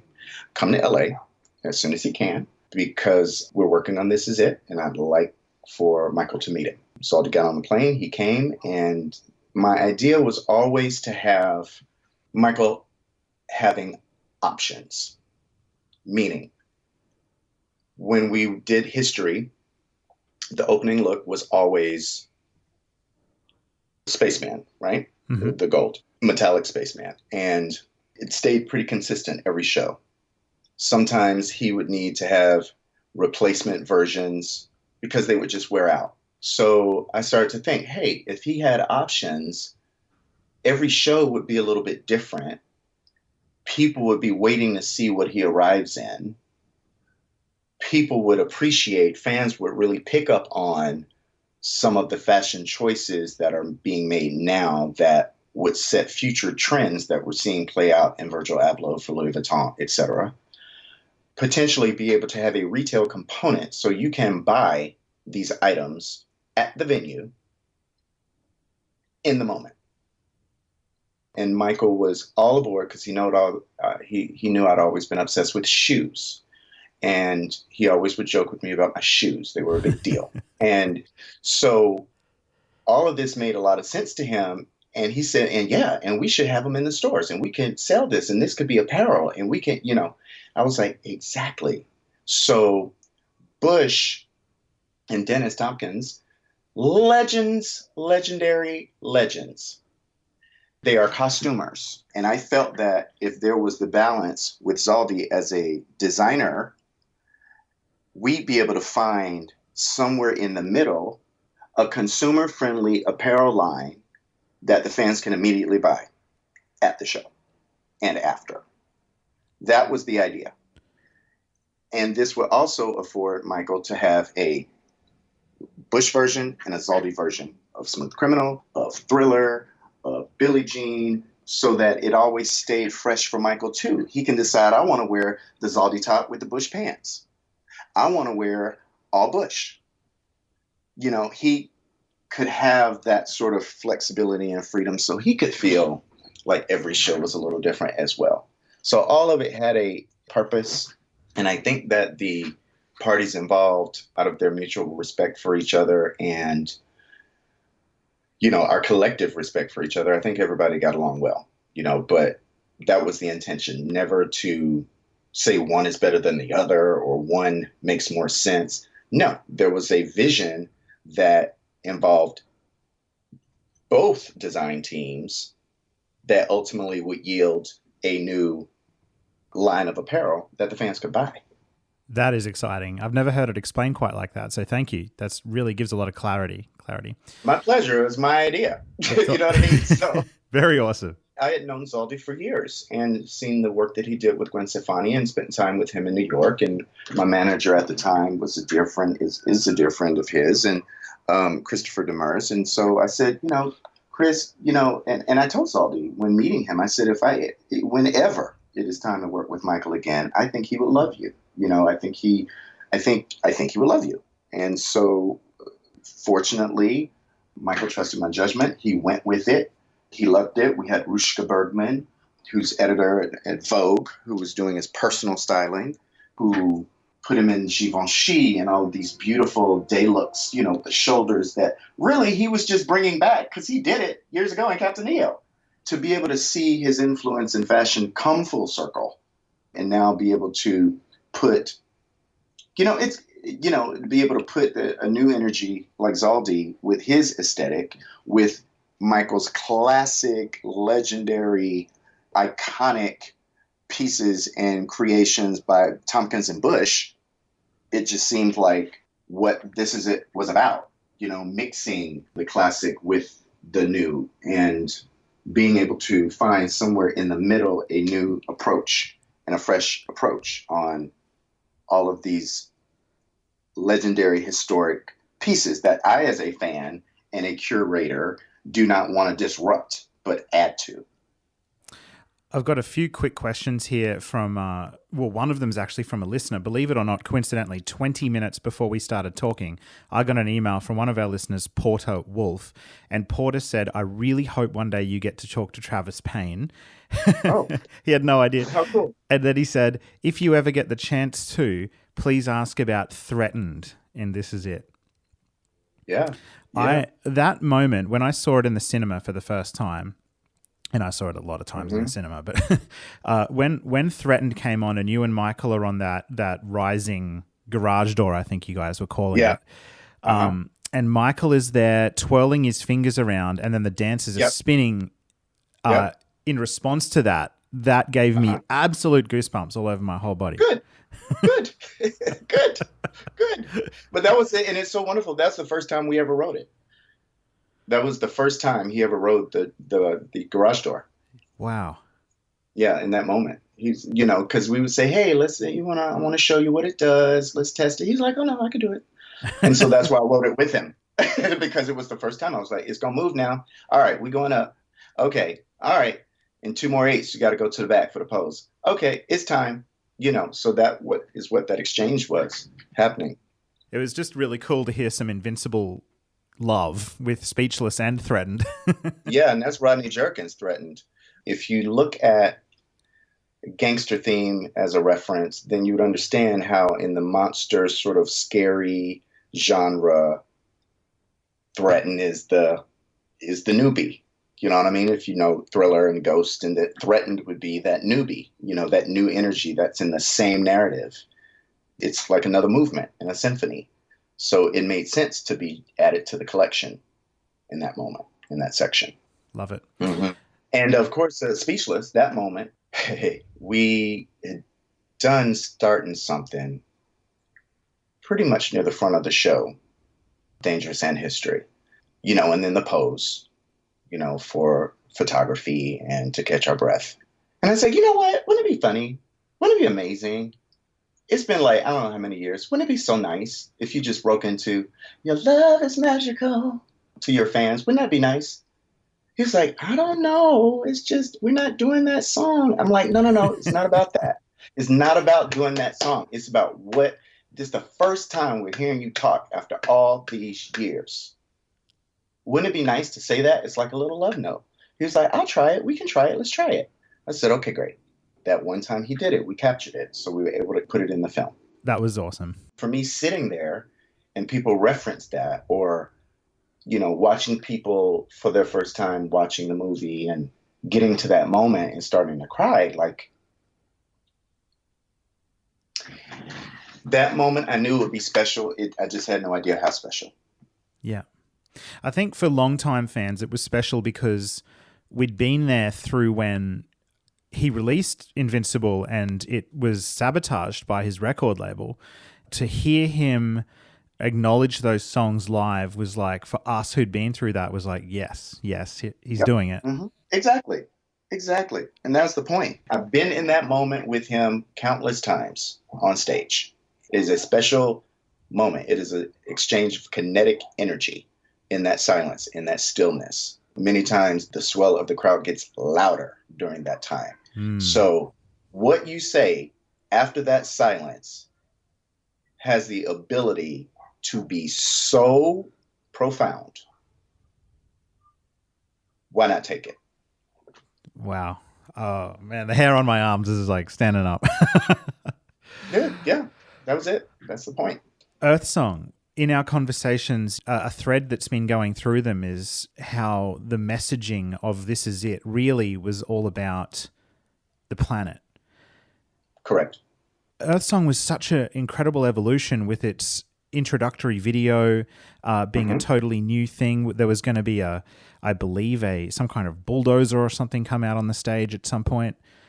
Mm-hmm. Earth Song still remains my favorite song by Michael Jackson, composition, in fact, because it has orchestra, it has layers, and it has phrasing. It is a composition. It was the jewel for This Is It and the reason for This Is It. Its messaging, even then, could not have been more on point given our current state of affairs on this planet. That was over 10 years ago. At that time, Michael Jackson was in a full-out panic about the state of the world. I don't think any of us really understood the gravity of what he was trying to say. I can say that in hindsight.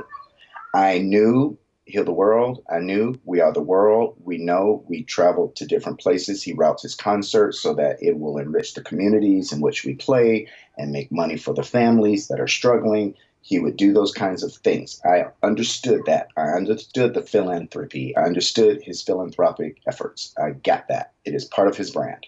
Not until Earth Song did he put it to us in a way that was so tragic and so devastating that we had no choice but to listen. Not just hear the song, but to listen to it and really understand it. This Is It was to remind us of our responsibility to the planet. Earth Song being the crowning jewel in that message. It's his loudest, most passionate, and heightened ringing of the alarm that it was to be an opus. It was going to be all of our mixed media, all of the cast, the entire cast on the stage, daring people to get involved and make a difference in the planet, encouraging people, urging people, begging people. With regards to the tractor, it wasn't a tractor, it was an excavator. I was driving down Wilshire Boulevard in LA, and at the intersection of Wilshire Boulevard and La Brea, we're getting subway lines and things like that, which is great for transportation in LA. We need solutions to the traffic problem. But when you know how you drive by and it's boarded up and it says, "Excuse this mess, we're making LA better," da da da da da, whatever, wherever you live. Yeah. And it's usually a picture, maybe the contractor, it'll be what the finished structure is going to look like, etc. I was sitting at the red light and I turned to the left and I saw an illustration of the piece of equipment that Michael wanted to create for This Is It. The company that makes them, I believe, is the Boring Company. Right. So it is an excavator that goes down and it tunnels out gigantic areas of land so that work or underground situations, can happen. It stopped me in my tracks. It was so chilling for me. Because he's trying to say in that moment, all this is great, industry is great, but at what cost to the environment? It's a big question. So, and this was maybe 3 months ago that I saw this image. And I should have taken a picture of it, but it was literally almost exactly the sketch that Michael Jackson and Michael Cotton imagined for what this big piece of equipment would look like. Ours just had like another sort of appendage on the front that kind of looked like a corkscrew, but I had never seen it. And I thought we were creating some piece of machinery that didn't exist. Maybe it did. Maybe Michael Jackson knew it was coming. Maybe he was trying to, at least ask the question, is the industry worth the environment? I don't know. I just continue to remain a student. I learn new stuff every day. I have had nothing but absolute respect for the knowledge I've gained by orbiting Michael Jackson and being allowed into his creative space and being able to collaborate with him, in the way we did. And I continue to be astounded by his foresight and his but definitive prophetic abilities and what all that meant. Absolutely. It's Earth Song's my wife's favorite song, Michael Jackson's song, and it's so powerful. It would have been incredible to hear, and This Is It for sure, especially as climate change is worsening all the time. I remember in the film, Michael even puts a date or a year on it. He says, I don't know how many years we've got to turn this around, but we need to do it right now. At that time, it was 4. I watched an interview with the director, Michael Moore. He did an interview yesterday that I saw in support of his latest film. And apparently, we have long surpassed that threshold. We have passed that threshold many times over, apparently, at this particular point. I wish Michael Jackson was here because he'd be right there beside that guy. if it was even needed. And I watched it this morning, talking about his latest climate film, and Al Gore. And, before Al Gore, Michael Jackson was screaming, "Heal the world." He had been to Africa. He saw all these conditions in different parts of the world, impoverished nations that really don't make the news. Was speaking from a much greater place of knowledge than the ordinary person, who doesn't really pay attention to world issues. And he felt that his responsibility was to the planet. That's what his art was about. That's what his, he said, he told me, he's like, I can go do a news conference and tell people statistics, but it's like, everybody does that. People still don't listen. You have to put it in a song. You have to affect people on a physiological level. You have to get it into their consciousness. Then they will act. I've got one last question it's my last song question for you, and it's to do with This Is It, and it's about Billie Jean. So obviously Michael is almost synonymous with Billie Jean, dance-wise at least, and when many people around the world think of him, they have images of that particular song being performed. In rehearsals for This Is It, what's interesting when you watch the movie is a lot of the songs are made up of cuts to various nights in which those songs were performed or rehearsal sessions. Billie Jean, I think, is one of the only ones where it's one take. Is that because the song was only rehearsed once? That was probably. I don't think we did it a lot because you always know that Billie Jean is Michael's baby. That is his creation singularly from the beginning to the end. It always has been. We've never touched it. We've only lit it. And that was it. So it was not high on the priority list of things to accomplish because it already exists. It's never the same every night. It is up to Michael's interpretation of the music. It has its own language. He can assemble the words however he wants. It is his. You just get out of the way. Let him do it. You do not try to even come to him with, you let him come to you with ideas about Billie Jean. Let me put it that way. So that rehearsal was really for the band because he knows that he's a part of the band. His body is an instrument. His voice is an instrument. That's part of the band. So in order for them to have the most effective rehearsal, he needs to do it with them at some point. That was that time. Just so they could get a feel of what he may do. So they were ready because like James Brown, he might call for a different moment to happen. You stay on your toes there. He might stop all the music. He might want to just stop the music and walk around. He may want to do whatever. And Billie Jean was that for him. So however he felt in the moment, they would have been rehearsed well enough to stay with him, just like the JBs stayed with James Brown. Did Michael ever express to you a frustration of having to sort of the fan expectation of doing the same kind of performance every time? No. What he did say was that you can't tease them and then change on them. Right. Don't. That's why he was questioning me with putting speechless in the gap and starting something. He's like, don't tease them and then not do the song. He thought that may disappoint people. And I understood that. And I told him, I said, nah, I feel like I'm pretty tuned in to what the fans would want because I remain one. I really do. So I am thinking about the show from the audience. To me, I don't think it's bad. He let it happen and entrusted our judgment for, get the point? Good, let's dance. You want me. Like those things, he came to love them. So he knows I know his position on it, and I'm not going to suggest it unless I really think it, should be heard. Unfortunately, many of those times he listened. Other times he didn't want to. No, he wouldn't. But many times he did. Remembering back to the final days of This Is It rehearsals, what were the last words that you remember Michael ever saying to you? I love you more. We were saying goodbye for the night, presumably to return on the 25th, of course. And as he was leaving, I said, good night, love you. He said, I love you more. And that would be the last exchange we had.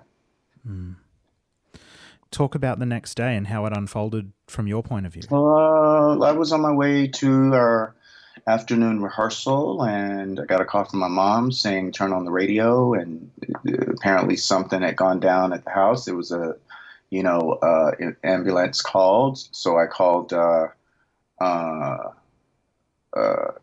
think I called Stacy. And then I got a call back from Kenny saying, don't go to the house, just come to the arena. So I went there, and everything sort of played out in slow motion. And ultimately, after calls from different people trying to, because everybody was sort of trying to figure out what was happening. And so people's phones were ringing at first, and then not, because it just started to get overwhelming. And Kenny took a call from Debbie Allen, and then we finally heard from one of our tour managers who was at the hospital and got confirmation that Michael had indeed passed. We all were just dumbfounded and speechless, and we left the arena. We went into a dressing room and we prayed. We lit a candle. We just sat in the dark for what seems like hours. Once we left the arena, we all congregated at a restaurant somewhere, I don't even remember where, and just stayed there for hours because everyone was in shock. And then, of course, it was time to just start to hear the reports, and everything, was just so horrible and horrific. And and then I don't know how many days passed, but then it was about the memorial, and what is that going to be?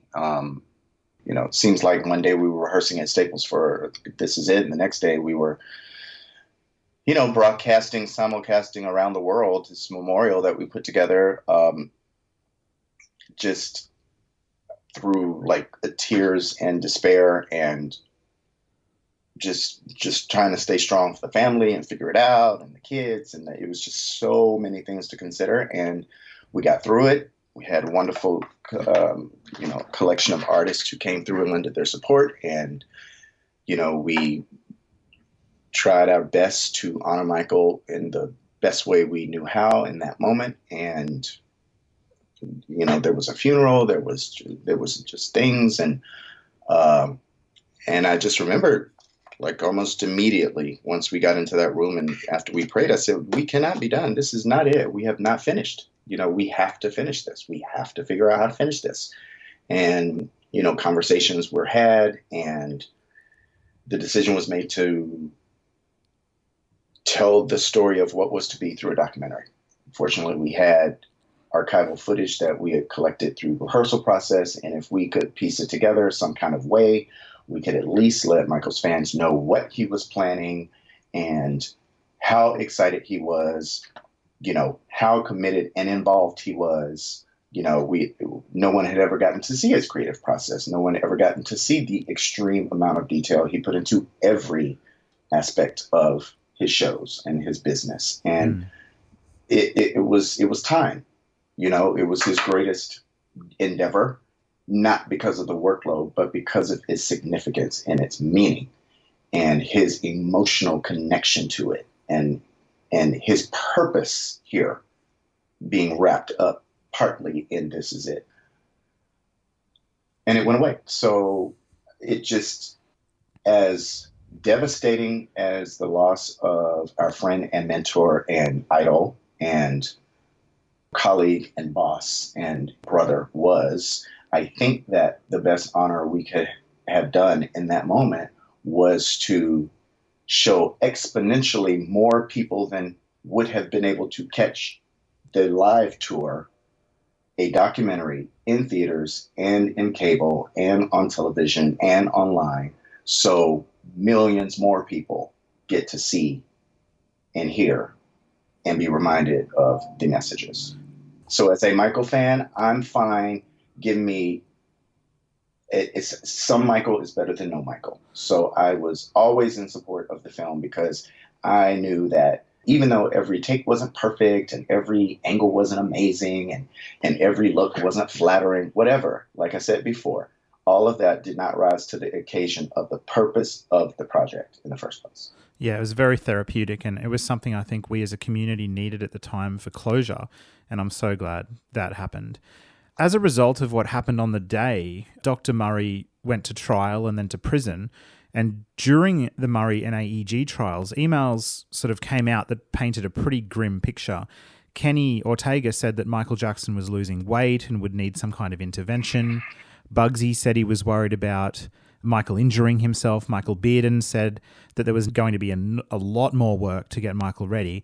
At what point did people become worried, from your recollection, in the rehearsal process that this wasn't shaping up smoothly? I don't think in hindsight anyone could ever have understood what was really going on. So all of our decisions and discussions were from an uninformed place, really.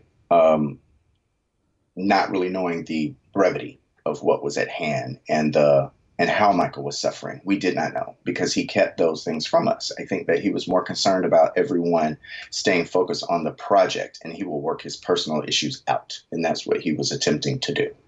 So in hindsight, I can say that we were never fearful that he wouldn't want to do the shows or be ready to do the shows at all, because we still had rehearsal to do. We still had cleanup to do. He was going to have 1 or 2 shows, maybe 3 that first week, but then he was going to have a schedule and rehearsals in between. So he can really feel absolutely comfortable, and who knows? I know that the concerns that I had came after Dr. Klein visits.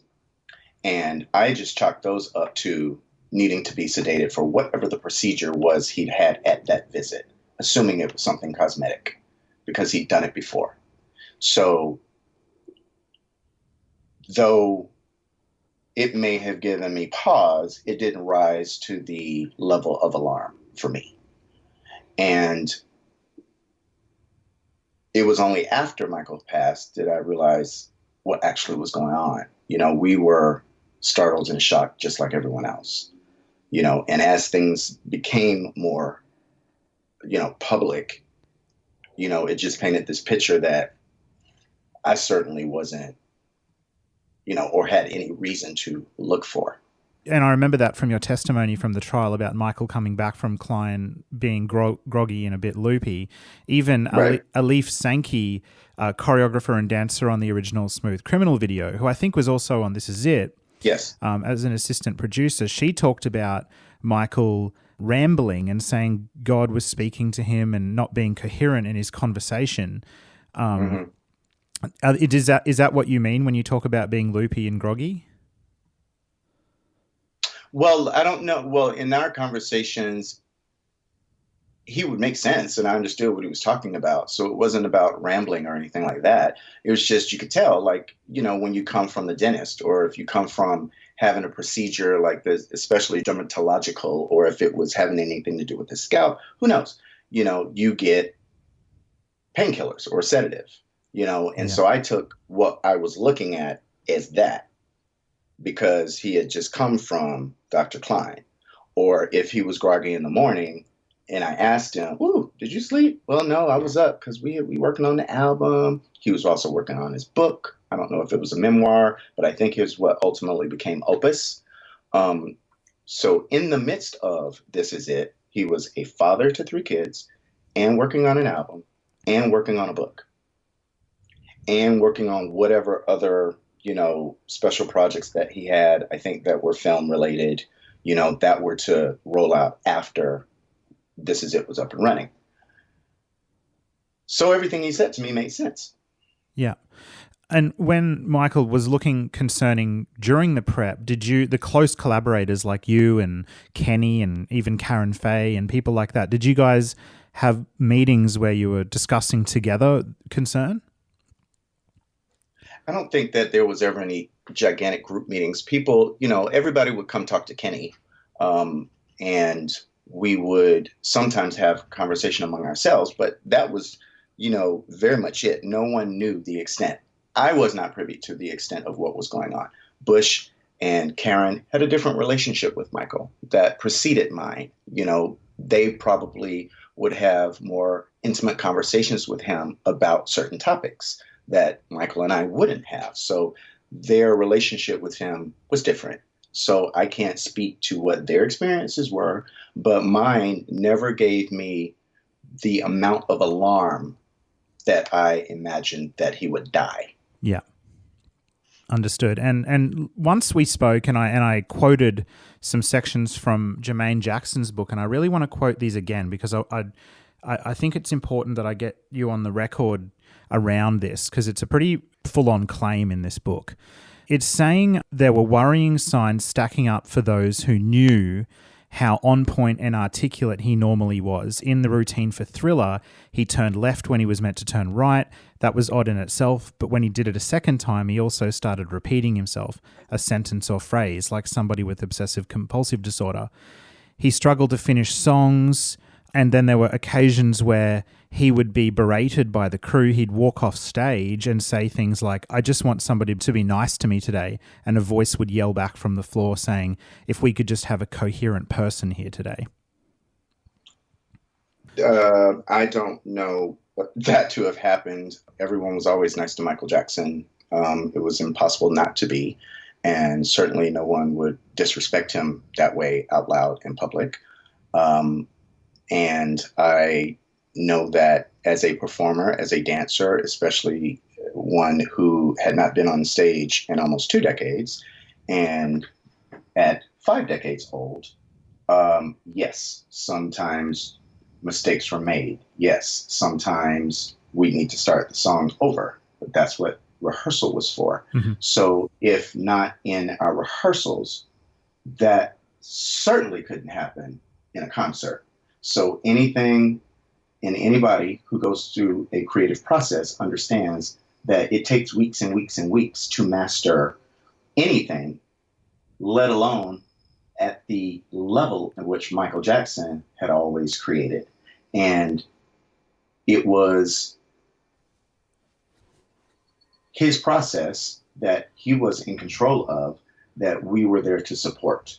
So I can only say that that's why we were rehearsing.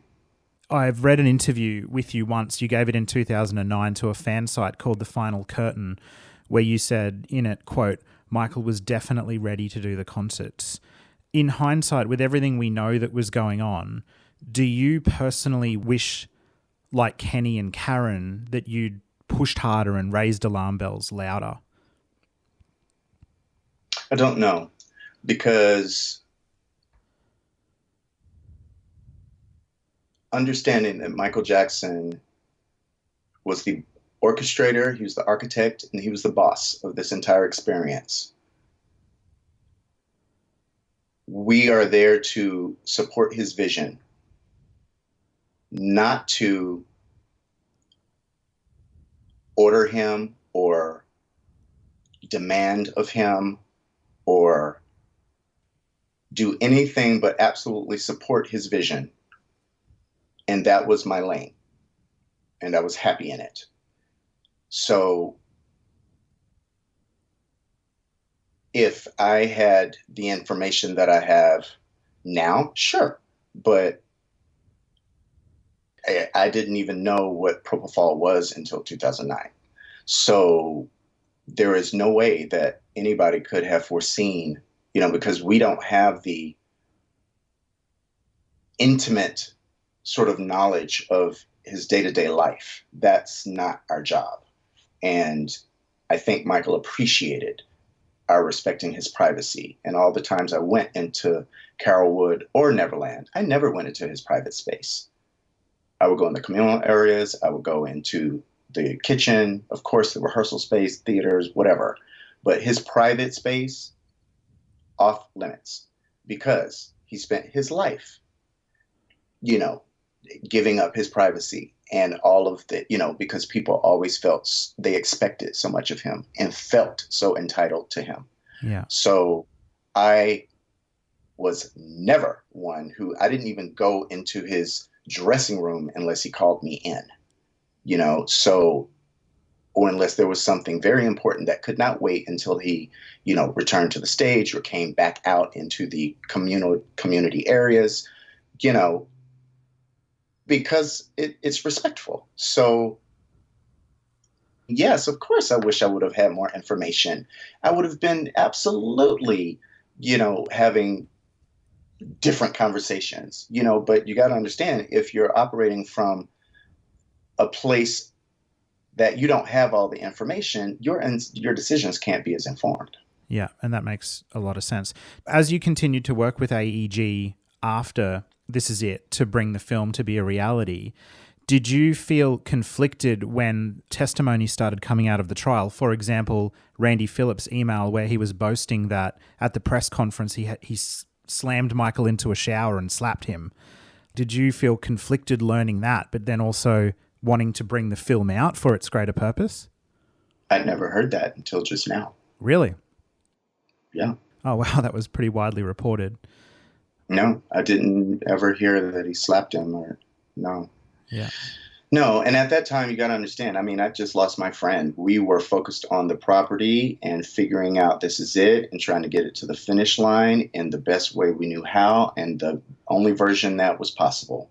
And that became my focus. And, throughout all of that time, none of those people mattered to me. None of them. Naysayers or management, none of that. It was bigger than all of them at that point.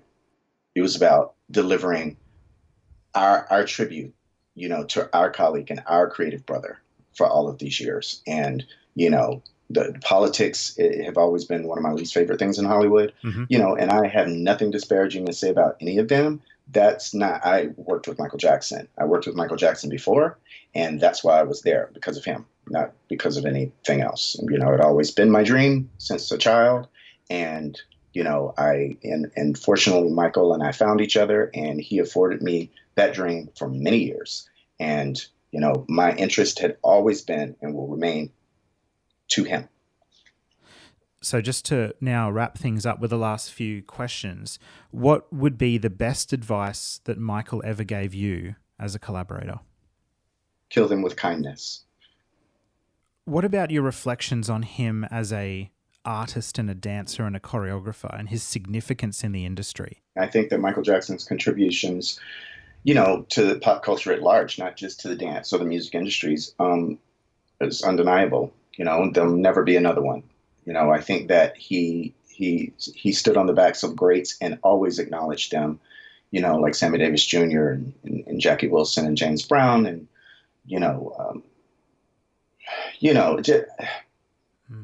he was just so amazing and so great. And I think that I'm just glad that people got to see the last glimpse of what he was planning in his creative process, because those were some of the creative process with Michael was always some of the most amazing times that I've had in my creative life.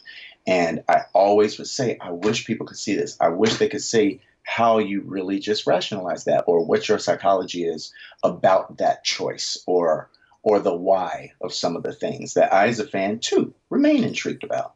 He was always super gracious, always nice, sometimes to a fault. And I would often ask him if he got bothered, when people have misconceptions about him. And he would say, no, we just need to pray for them. He never held any ill will. He was just, I don't know. He was one of a kind. He really, really was. And I don't say that lightly. I grew up so influenced by what he and Michael Peters and those choreographers and creative collaborators that came before Lavelle and I had done. That stuff molded us. I mean, the first concert I ever saw was the Victory Tour, and then subsequently seeing the Bad Tour and being very convinced in that moment, that is what I'm going to do. Seeing the Bad Tour in Atlanta at the Omni, and seeing them up there like superheroes. I was like, that's what I'm doing. That exact thing. That is what I'm doing. And I knew that at an early age. So all the trials and tribulations that came along with that were just part of it. We were in unique positions that we were grateful to be in, experiences we remain grateful to have had. The media is terrible at portraying Michael in a certain light, as we've seen in the past couple of years. In your opinion, Travis Payne, how do you think Michael should be remembered? I think Michael should be remembered as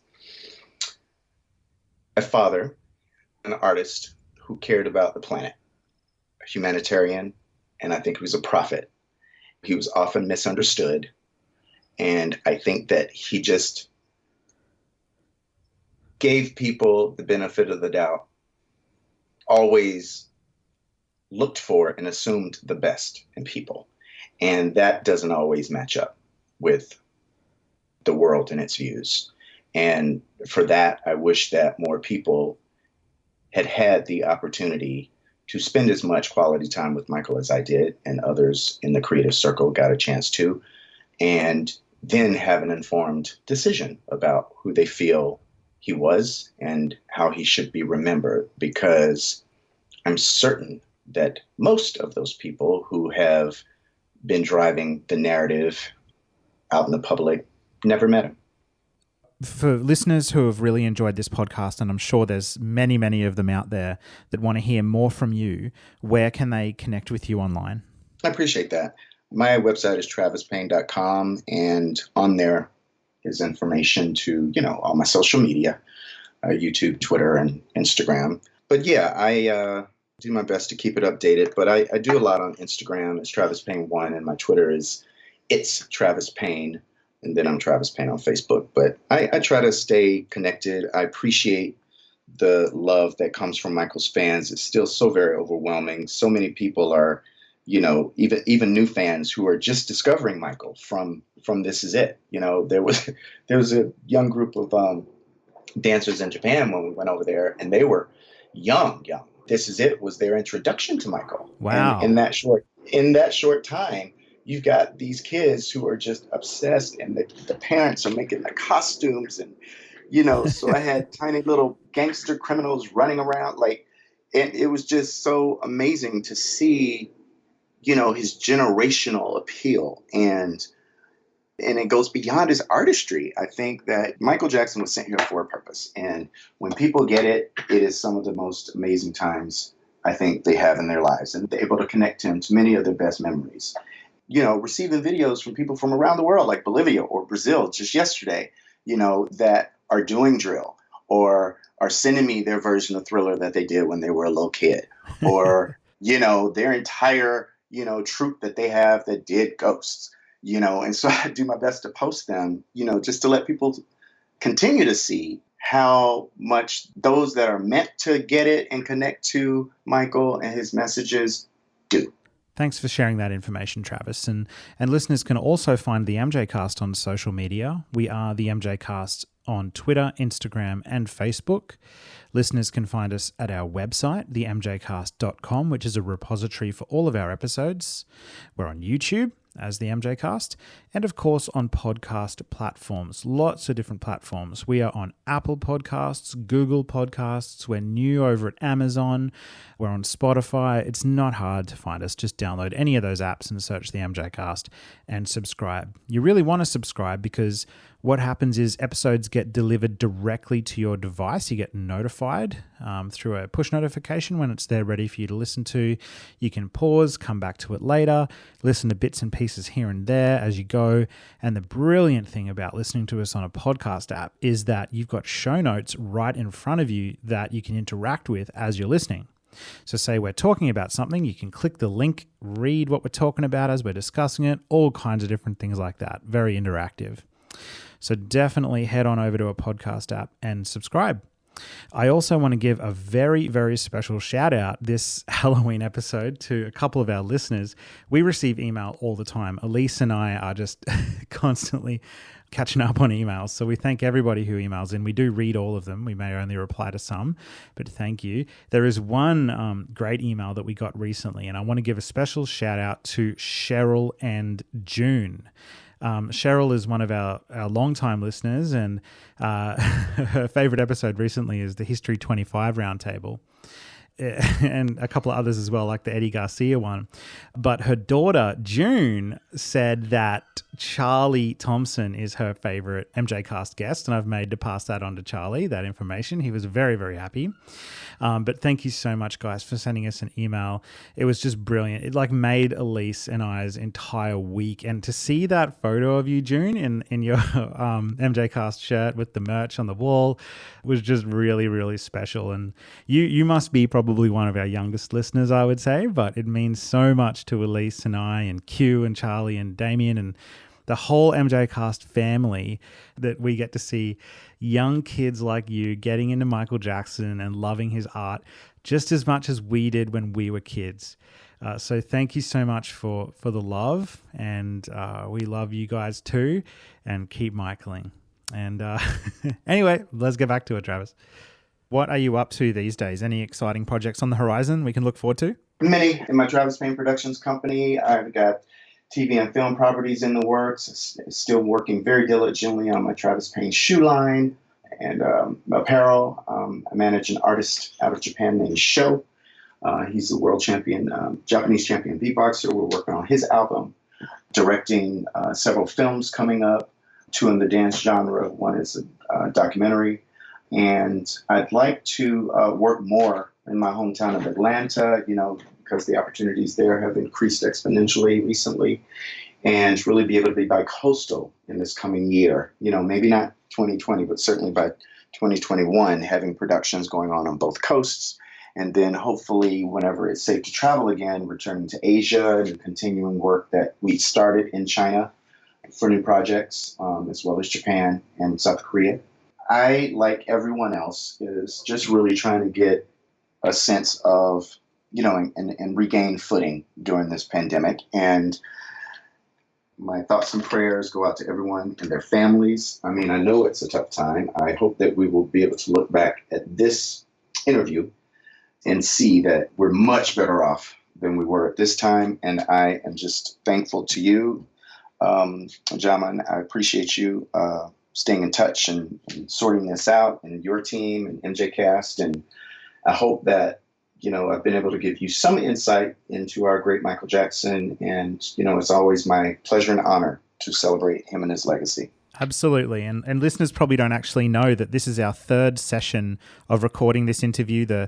We've probably spent a total time of about 5 hours together. 6 hours. And boy, have I got some editing ahead of me.